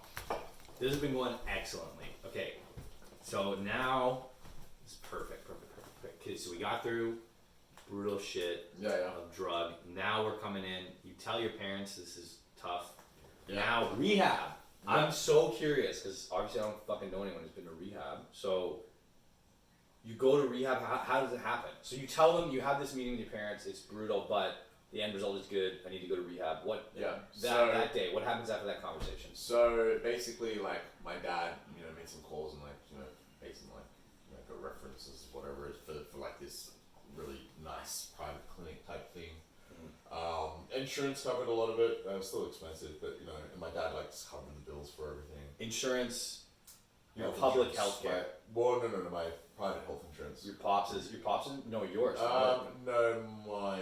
Yeah, mine. Okay, Yeah, cool, yeah. cool. So it's funny because at this stage I'm an adult, but I'm still, my parents checking. I needed their help at this time, and So you're like 24, 23, fuck, I think 23. 23. And Australia, of course, has public health care. Yeah, we have really good public health care. But when it comes to things like this, like it's really beneficial to have that private health. Okay, because they wouldn't have covered it. It had to cover. They would have covered like a public type rehab, which would have been. I've heard like people there that talked about it, about what that's like, and it's like it doesn't. It almost seems like a halfway house to prison. You know what I mean? Like it sounded rough, man. Okay. But anyway, so this is basically like, so it's rehab, but it's also it's basically a psych hospital. So you'd have suicidal people there as well, like you'd have, people with just mental health issues and shit like that. Yeah. No one, I don't think any like really serious crazy people, like not like if you had like severe schizophrenia or something, I don't think that they would have people like that. Mm-hmm. But rather just people that, you're either, because addiction is a mental health problem. Of course. So it's all sort of like that. So I got them to check me in, and the first thing I do sign papers and stuff like that, and like it's funny because like whilst my friends there, it was all just me, because I'm the one I'm an adult, I'm checking myself in kind of thing. Because at the time, I almost felt like a child again, because it's like my parents are taking care of me right now, and it was kind of like it was almost, I felt super pathetic, but also didn't care at that point because I just knew I needed help. It's almost like you're getting this is maybe in quotations, but you're getting dropped off at camp again. It had a little bit of that sort of vibe to it. Of course. Worst camp yeah, ever. the funny thing is like my parents they're not asking them any questions. It's all me, Right. And so, but at that time, so this is the next sort of morning. So I did end up having a sleep that night, and then going, so this doctor does like an assessment on me, like does my blood. So this is the next morning after the conversation with your Yeah. parents. So I got That's sleeping. quick. That's good. So I passed out like later, like let's say 6 p.m. and then like woke up and like Did your parents talk more, or was it mostly just action? Let's get it over. mainly action. Like Okay. I didn't even want to talk because I knew how like bad shit was. You had this initial conversation, then you got okay. Yeah, so it's next much morning, like so you're that. talking to this doctor. So yeah, I go in through doors, and it's funny, like because it's like I go through these like double doors that still look like hospital doors. Like Wait. this hospital doesn't look like a hospital, like a general type hospital. So Yeah, sorry. So now next morning you go to the rehab clinic already. Yeah. And what does it look like? What's the entrance look like? So it looks. Where like, is it? Is it in the it's city? in like an industrial park type area. Okay. It's super nice and it's a private clinic. But it looks like a business. It doesn't look like a square building, kind of. Pretty much, yeah. Okay. It doesn't look, and it's not like a hospital. Like you don't see it sort of. I mean, I had nurses there and stuff, but it's not like you still walking around with guys with stethoscopes around. Kind of thing. What's the floor? Is it carpet or is it linoleum? What's the floor? Like I don't know, like tiles. I don't know. Okay. It's I don't think I'm trying to get the vibe. Is it like? Yeah, it kind of felt like almost like the lobby was almost like a hotel lobby. Okay. Almost, not fully, but like with tiles. Yeah. But sometimes Well, hotels no, lobby you know what? have Not tiles. like a lobby, just like a nice business lobby. Okay. And, but the doors, but you kind of gauge why it's a hospital by the doors, like these double doors that you might imagine like pushing a gurney. Yeah, gurney through kind of thing. So anyway, but it was like it was a bit of a surreal experience when I had to walk through those doors, and like it was like all patients only. So it was like that's when I had to sort of like say goodbye to my parents and so walk through these doors, and it's like this is real, you know what I mean? Like so. And then the initial thing I did was get an assessment by his doctor. Really So wait, so you go with your parents in the morning. Yeah. You guys all sign some shit, and then that's it. Yeah. They just leave you there. That's it. Yeah. Wow. Yeah. Okay. Like I have a room and stuff. Yeah. And you have a roommate? No. I did. Oh shit. Yeah. And the roommate was this guy that my initial roommate that they put me in this room with. I think that was only for the first night, but he was this old guy, like he was maybe 60, well I don't know, maybe he was in his 50s, whatever, like white hair. And Jeez, like, at that point, just and I walk in there and he's like, yeah, I've been having anxiety. Like he just starts, hi, I'm like, he kind of looked like a bit like autistic in the sense that like all his sort of, like he was trying to be friendly, but it was also seemed very contrived in the sense like he was like, hi, Andrew, my name is, like. Oh, because this is not just. That's what I'm saying. It's right. Sorry. So initially they just put me in this room and so he told me I didn't even ask his story because honestly I didn't really want to talk to anybody. Of course, you're not fucking there to make friends. Yeah, so I'm so happy to be here. Yeah, like hey, I guess like we're gonna be like sharing a room together. Like there's like a kind of a big nice curtain that splits up the room. Oh, thank God! Shit. And shit. Yeah. But But he starts telling me like it's like, oh, so I've been struggling with anxiety for like 30 years kind of thing. I'm just like, okay, this is good. Like it's like almost like in prison. What are you in for? You know, like. But I really didn't care. I'm like, okay, that's nice, man. Yeah, cool. And I was like, Jesus, I don't have to deal with this guy very much. But anyway, but I want to tell you about the. So the first thing that happens when I went in is I got this like sort of physical by the doctor, and she basically what hadn't occurred to me was that I was actually like a clinical alcoholic as well. Shit. Because every day to try to sleep, I would be drinking. Shit. So, and I was drinking such high amounts because especially when you're smoking meth, you can just keep drinking. There's no passing out. And so I just had this insane tolerance to alcohol. I was drinking so frequently and so much that she's like, so she asked me about what I'd been drinking and I started to go back and think, whoa, okay, shit. And she actually like did like it was a breathalyzer. I can't remember how she tested my alcohol level, but so this is like way off. This is like almost 24 hours after I had my last drink, and my blood alcohol was still 0.13 or something. Which is the legal limit. 0.08 is the legal limit. Like, and she's like, wow, okay, yeah, you're like, and so she was giving me Valium and vitamin B1. Doesn't take a fucking doctor to figure that out. No, but she gave me stuff that you normally give like alcoholics that go in there because with alcohol withdrawal is a very serious thing. You can have seizures and you can die. So holy shit! Severe alcoholics, if you stop drinking cold turkey, there is a very significant chance that you will die because of the way that your body handles the withdrawals. Wow, I didn't know that at all. So to mitigate them, you have to take a high dose of B1, vitamin B1, and Valium. So is this pills or you have this IV? Pills. Okay. Yeah. Okay. And so vitamin B1 and Valium. Okay, so she gave me this shit. Then what?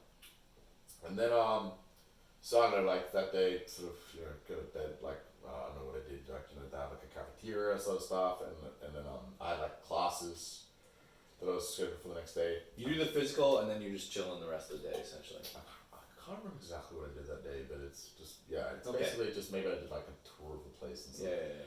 You know, like I smoked a lot of cigarettes when I was there because like that's kind of your only like vice that you can really like have. So I go outside and like there's a what do you call like a gazebo kind of area that like there's a bunch of people like there and like everyone there smoked, and that's just I just started making friends basically, just like talking to people and making friends at rehab. Yeah, but actually so there's probably some interesting people there.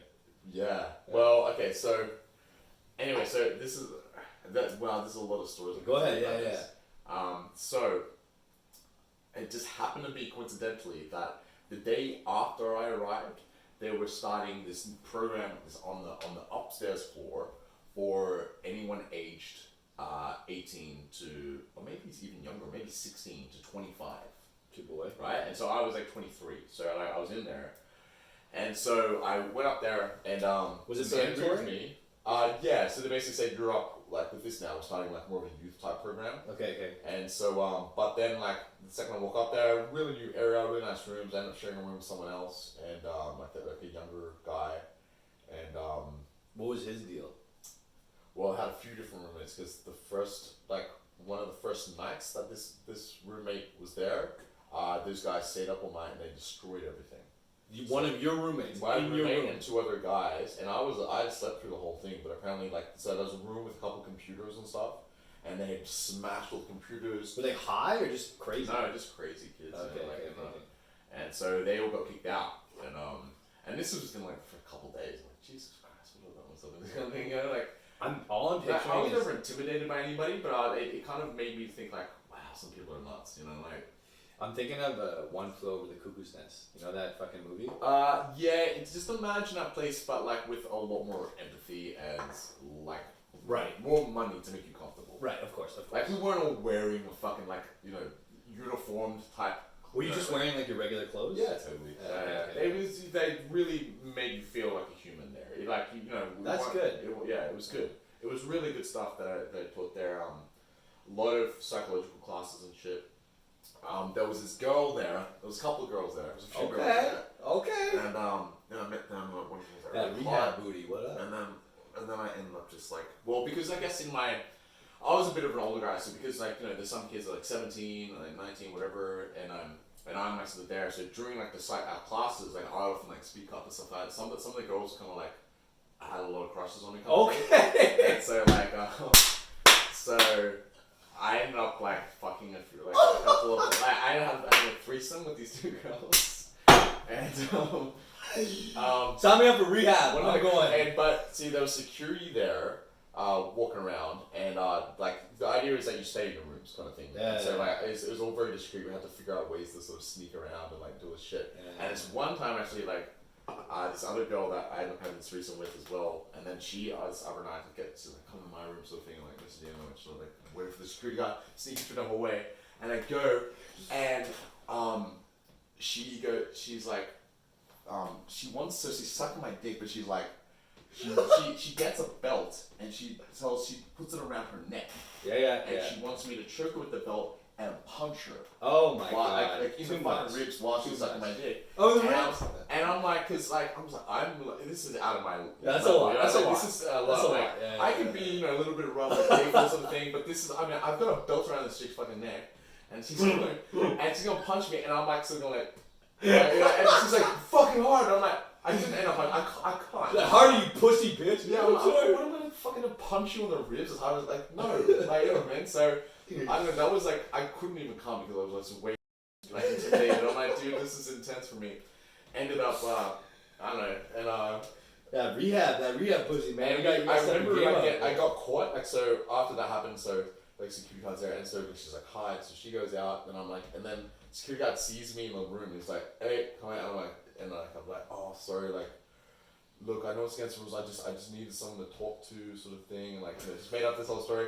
And then like the lady that was there, like the nurse on stuff as well, she's like, look, I understand that. If you want someone to talk to, then like, no. Tell me you fucked the nurse. Tell me you knew that. That would have been hilarious. She was like an older lady. She was like, okay.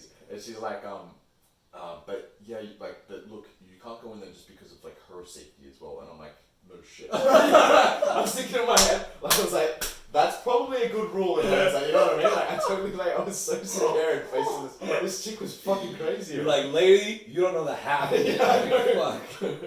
Oh, Jesus. And then anyway, after that occurred that evening, so that happened. I got caught. Go back to this room, and then another girl that was in a hallway, the opposite end of the hallway, she comes into my room. Fuck this, I'm going to rehab. She gets on top, and we're like 69.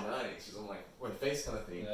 And I know how it works. And then the fucking door opens. I hear the door open, and so I just threw this girl off me, just like on the side of the security guard.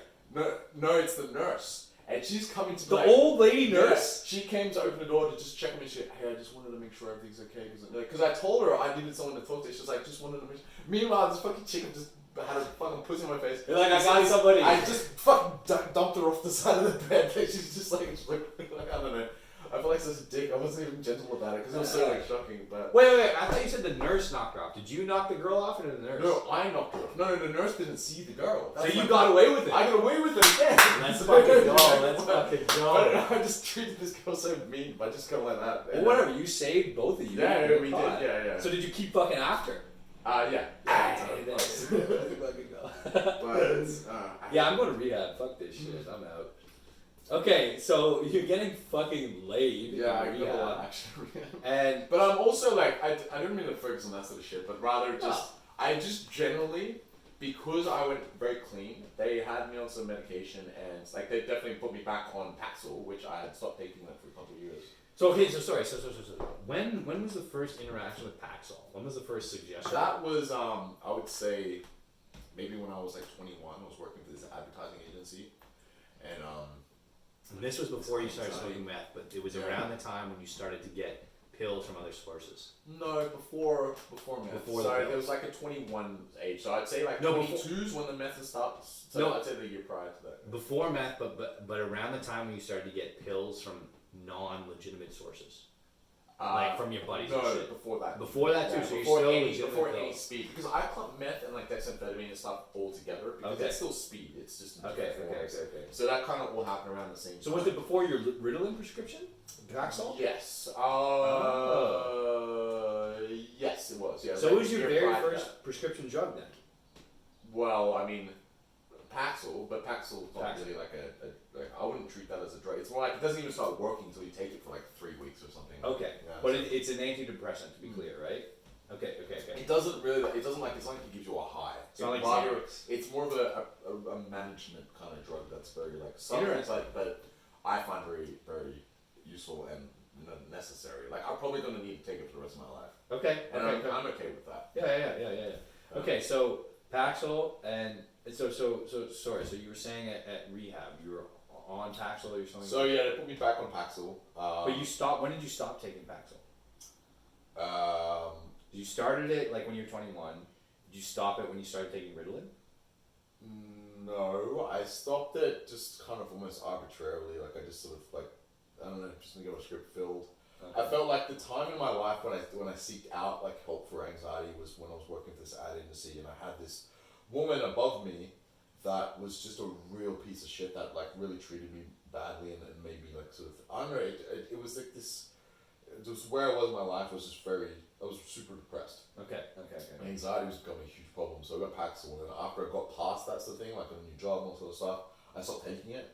Okay, and you were doing okay, and yeah, then you started to feel these. But then I had a slippery slope, and then maybe I would have avoided that slippery slope into hardcore drugs if I had stayed on Paxil. But after you stopped taking it, is that when you started to feel this ADHD shit and you sought help for anxiety, and then you got on the Ritalin? Did it go kind of like Paxil, and then you stopped, and then you went to Ritalin? Is that the progression? Paxil first, then Ritalin would have been.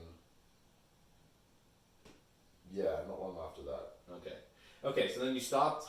It's Yeah. weird sort of thing. But that's roughly about what happened. So you stopped Paxil sometime after you started taking. So you stopped Paxil completely before you take Ritalin, or you're on them? Yeah, but look, I mean, they're not mutually exclusive types of drugs. You can obviously take too, but it's just, I'd say by the time I was taking Ritalin, I wasn't taking my Paxil. Okay, so you're off it. So I then, took like a 6-month stint of Paxil kind of thing. so they put you back on it at rehab. At rehab, true, yeah.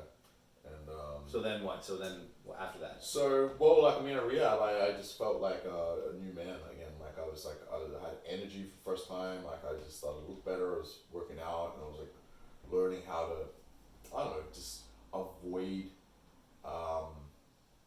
falling back into that stuff. And I had to tell my mates. I didn't tell any of my mates, and like some of my mates were actually pissed off at me. Like, one of my best friends, like, he was like, "Why the fuck are you telling me?" Like, I'm like, "Dude, give me a break here." But it's more just the fact is, like, he's actually a really, really good guy. But he's more upset that I didn't tell him because he was concerned. You know what I mean? Like, Of course, But but like the fact that all my mates became aware was actually a really good thing, because they knew, like, okay, this is his problem. Like, we're gonna like keep that in mind. You know what I mean? Like that, we're gonna be less. I'm just thinking, because there's such a what happened to you is a big problem, a tough hill, but there's such a stigma to it, and of course that's obvious. There's a stigma to drug addiction and mental health and all that shit. And this is maybe a cliched saying and an obvious saying, but it just, there's so many people that deal with problems that are the same magnitude of you went through of your problem that don't have a stigma. I don't know, just like stuff like cystic fibrosis. Like, I'm just thinking like other disabilities, other health related things, right? Yeah, that is essentially what you had, but or not the same, but the same magnitude. Yeah, same magnitude of difficulty. Just yours was mental versus physical, and it's just it makes no sense. The stigma and all this shit that's surrounding. Well, I think that, like, I guess my dad's knee-jerk reaction and then his like sort of more supportive understanding was kind of an example of how the stigma is there, but rather than he accepting it as an issue, because like his initial reaction was, "Fucking hell, why'd you do this?" kind of thing. Yeah. But really, it's like, I think he pretty quickly realized that, like, look, he has a disease. Yeah. Like, and so And I think that attitude in general is becoming the public attitude. People are starting to get like, it's not really like, it's not like, oh my god, what's wrong with this person? It's just like, oh yeah, like, it's just like, oh, like I got a bad knee, like, yeah, like I get addicted easily. You know what I mean? It's the same shit. So. Yeah. Well, what I don't like is that so like a lot of people I've been in rehab with, like I talk to some people and I'm like, this is my 6th time in rehab. And it kind of made me really depressed, because a lot of people like, this is your first time, you'll be back, kind of thing. That's rough. And that really pissed me off, because I wasn't like, fuck you. I was like, kind of believing them, kind of thing, like, what I mean? I kind of, and I was like, in hindsight, I'm like, fucking assholes, man. If you don't have fucking, if you don't really care about changing, then obviously it's not going to happen. But don't drag me down with you, you know what I mean? Like, but I think that there is, and I know a lot of people like that maybe don't, understand or appreciate mental illness, would just like snap out of it kind of thing, which is totally just ignorant. But there is definitely a line where it becomes, there's a lot of you that you can do to actually instigate change. And like I felt that I was a strong person in the way that I approached the whole situation. I treated rehab as I will never be back here again. I'm doing this for a fucking reason. I think a lot of people sort of saw it almost like a vacation. And I don't know, like basically, as soon as I get out, I'm gonna go back to what I was doing. Like, I don't know. No, and I think good for you for thinking that, because it's interesting to say that, because it's kind of like, well, like, and again, I want to keep making parallels between a mental illness and a physical illness, or a physical, not even an illness, a physical disability is too strong a word. Handicap, too much of a connotation, like a physical ailment. Yes, that's a good word. A physical ailment, like I said, like a bum knee, right? When you play, you got a bad knee, you play basketball, you wear the fucking brace. And maybe when you get old, you have you take like a leave or fucking time on holiday, some shit like that. You know, it's the same thing. But what I was gonna say is like you're talking about, some people when they go to rehab, they have this bad attitude, and it fucks them up for life. It's the same thing if you have, shitty knees. You're like, fuck it, I'm just gonna run every day. And then when you're 50, you're in a wheelchair, and you're like, I can't believe I'm in a fucking wheelchair. It's like, well, everybody else can. You know what I mean? Because you did terrible things, even though you knew what would happen. It's the same thing with rehab. Like, it may be harder of a mental struggle to break out of the addiction cycle, but it doesn't matter if your problem is mental or physical. You need to have a good attitude in order to overcome it. And I think that, it's a, I think you said but I'm just trying to like think about how to like put in my own words. But yeah, what you said is just so true. It's like you need to actually apply some sort of other, like outside of the actual ailment itself does exist, that whole thing, which is an attitude, which I think is, if you can't change the situation, change the way you assess it and change the way you handle it. And I think that exists in a different part of your mind, I guess. I don't know. I agree. I would be curious the stats on how many people go back to rehab, right? How many people are I would imagine that repeat offender rate is way over 50%. Like, I mean, you think I the would say majority? it's like I think so probably too. in the 80% type thing. So good for you for being in the minority. Let's fucking go. It seemed like everyone I talked to, it's more like, oh, this is my 6th time, this is my 3rd time. Oh, it's like, I was rare. Like, you would be unique for you to be a first timer. Well, that's why I was so curious to talk to you, because one, obviously, a functional meth addict going to school and having a job. Yeah. Nobody hears about that. Yeah. Nobody. Something I forgot to mention as well is that this job that I was working for is an advertising type business, and I'd only started that job. I actually got the job while I was on meth, like at the interview and everything. And I've been in the job like maybe a month or 6 weeks, and I had to go to rehab. So I told them my grandma died, and so I took the 2 weeks off. Wait. How long were you in rehab for? 2 weeks. That's it? That's it, yeah. And he got laid like a motherfucker. I was thinking like 6 months. No, dude, no. Look, what I needed to do was get clean. Oh. I needed to actually, because I hadn't gone probably any amount of time without speed in my system for at least like 6 months. You know what I mean? So now that's fascinating. That's fascinating that all it took was 2 months, because it's not like 2 weeks. Yeah, it's not like it was like 2 weeks and I'm good, but it was just like you needed that leg up. I needed like a reset button on my own mental and physical sort of realm. I felt like I was almost like a car that had been beaten up, going back to the shop. They fixed the brakes. They fucking like. Dude, you must have got pussy out the yank if you're telling all these stories for only 2 weeks. Got a story. That's all I can think about though. What the fuck? But anyway, 2 weeks, and I feel like honestly, that's the way rehab is supposed to work. Short term kind of boost, so when you go back into your world, you're a bit more. Well, that's the way I treated it. I didn't really know anything about aside from like maybe movies. Like I don't even know what to expect. But all I saw in my head was just, this is such a big deal. It's such a toll on my parents. Yeah. Everything that I was so fucking motivated for it to be I felt like it was my shining hope. I felt there was no hope, and I felt like I was like reaching out desperately, and I was desperate because that's what I felt like, suicidal. Yeah. And I was so desperate to find something, and I thought when I got I felt like a hand reached out in that sense in what being this scenario of rehab and everything. Yeah. That I'm like, there's no fucking way I'm going to take that for granted. Yeah, and I think that's the difference between you and a lot of drug addicts is like you were talking about before. This, like, rehab wasn't like a punishment or like a consequence. It was your last fucking hope. Exactly. And I think a lot of drug addicts are like, fuck, I gotta go to rehab again. You were like, you wanted to get out of this scenario. Yeah. Because you were suicidal, but you had no help. But this rehab was help. That's the difference. And I think the reason for it is, like you said, your wonderful family. You had love.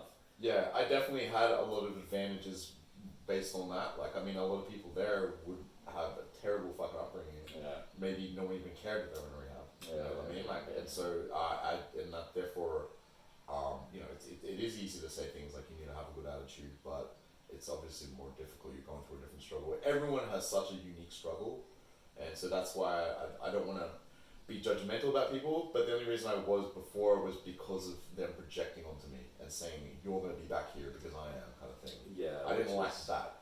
That's tough. That's tough to handle too. Okay, this is fantastic. Perfect. And this answered pretty much all my questions. So, I wanted to talk, because I have a couple more questions, but so after 2 weeks, you go back in the real world. What's it like, real world, quote. So I went back to work. Immediately you go back. Yeah. How are you feeling physically, mentally? Pretty great. Really? Yeah. And so I ended up like getting an apartment. I ended up getting an apartment and with another guy. You're like 24, 23? Yeah, something like that. Okay. Yeah, probably just 23. And I ended up, so that girl that was sitting on my face in the previous story, I ended up moving in with her. Okay. They're getting an apartment, sharing it with this other guy, so it's like a house share type deal. 3 of you in it? Yeah. Fucking nightmare, really, because the chick ended up being pretty mentally unstable. Yeah. Very hot, but very, crazy. Shocking. Yeah. Her mom actually had a lot of money, and so it's like her mom would just like try to solve everything by giving us money.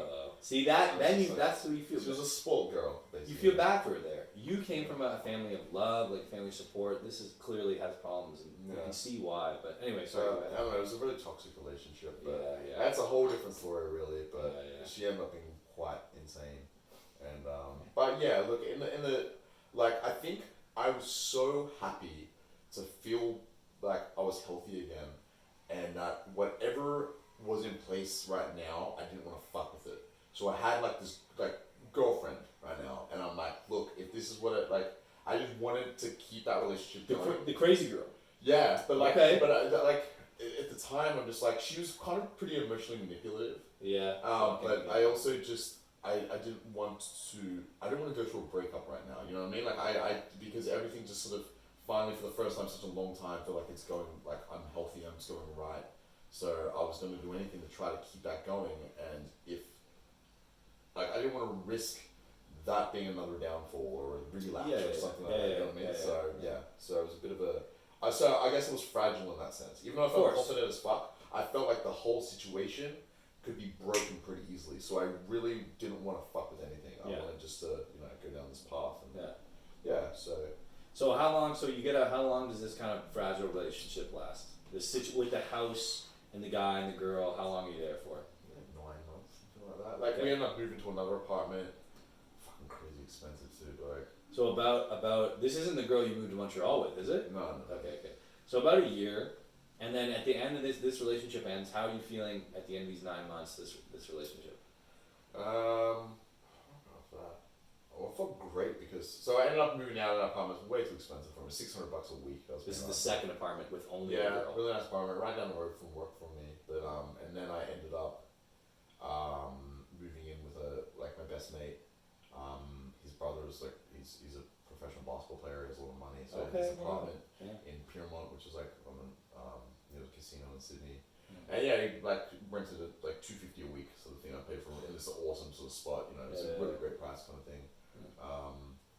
So now how are you feeling? You're out of this toxic relationship. Yeah, well, basically, I just became single, and it was the fucking like I probably spent that next year and a half just fucking my brains out, just trying to like basically just because for a lot of my life I had always sort of had a relationship and shit like that. Ladies, but you it's didn't like, know he fucking gets it done, okay? But it's taken. That's really like for the first time in my life I was both A, single, and B, healthy. So I was gonna ask, so I was like, are you feeling like obviously you've gone through those challenges, you're a different person now, but are you feeling, you know, as close as you can be, or like back to normal, so to speak? Pretty much, yeah. I felt really like when I reflect back now, that was a very good time in my life where I was working out a lot. Like me and my best mate, like he's like I love him to death. His Not name's Sean. Tim. Fuck that guy. No, his name's Tim, and you know, like he's just such a fucking caring person. But living with him was such a great thing because like we really motivate each other to be things like health. We'd still party and stuff, but like every day we'd like go to the gym after work. You know, we'd like help each other. Like, is Tim the guy who got upset that you didn't tell him? Yeah, he was. Oh, cute. That's cute. But yeah, so we lived together for a while, and but yeah, so basically like, but you know what did suffer was my work. I ended up getting fired from a job because I just like it was a software company that just wasn't successful. Okay. And so they wanted me to make sales, and they had a sales manager that also was a salesman. So he would like take all the leads for himself. He was like the only one that would hit target. None of us was, so I was getting paid commission. It was fucking terrible. Yeah. And it ended up just seeing that I was just like fucking phoning it in. Yeah. And then I getting fired. And then I like got another job. But like it was just during that sort of time, like even though my health and like my sort of, you know, being single sort of thing was like at the priority, like my work was sort of down there. So yeah, but that's not so bad. The job was amazing. Yeah, look, it wasn't in the world. It wasn't worse. Like I never went like more than like a week unemployed kind of thing. Like you know, I got another job, things went well. But around that time as well was when I met this French Canadian girl that because what I was often doing was during that phase of my life where I was like, it was the first time like I was like I would sort of I treated pussy like it was a really like a number type thing. I never think I was a dick kind of thing. Like I felt like I was counting, but like it wasn't like a dick to girls or anything like that. But like you know, I was definitely motivated to get as much ass as I could. You know what I mean? Dude, we talked about honesty early on. I feel like a lot of dudes are, but nobody says. Man. Sometimes I just want to get fucking laid. And so I used to go often to backpackers bars. And just be that Aussie guy. Okay, now you really got it down to a science. I was very diligent. Rehab, backpackers bar, like I'm going where the concentration is high and the like attitude is desperate. Yeah, that's what I'm fucking doing. And so you know. Especially because all the basic white chicks from North America and Europe, all over Europe, everywhere. They're going to the Australian backpackers bar to get laid by an Aussie. Oh my god! All the European chicks. Sweden, fucking you name it, man. Like I had a. That is a high IQ United play. Nations of pussy. That is a high IQ play.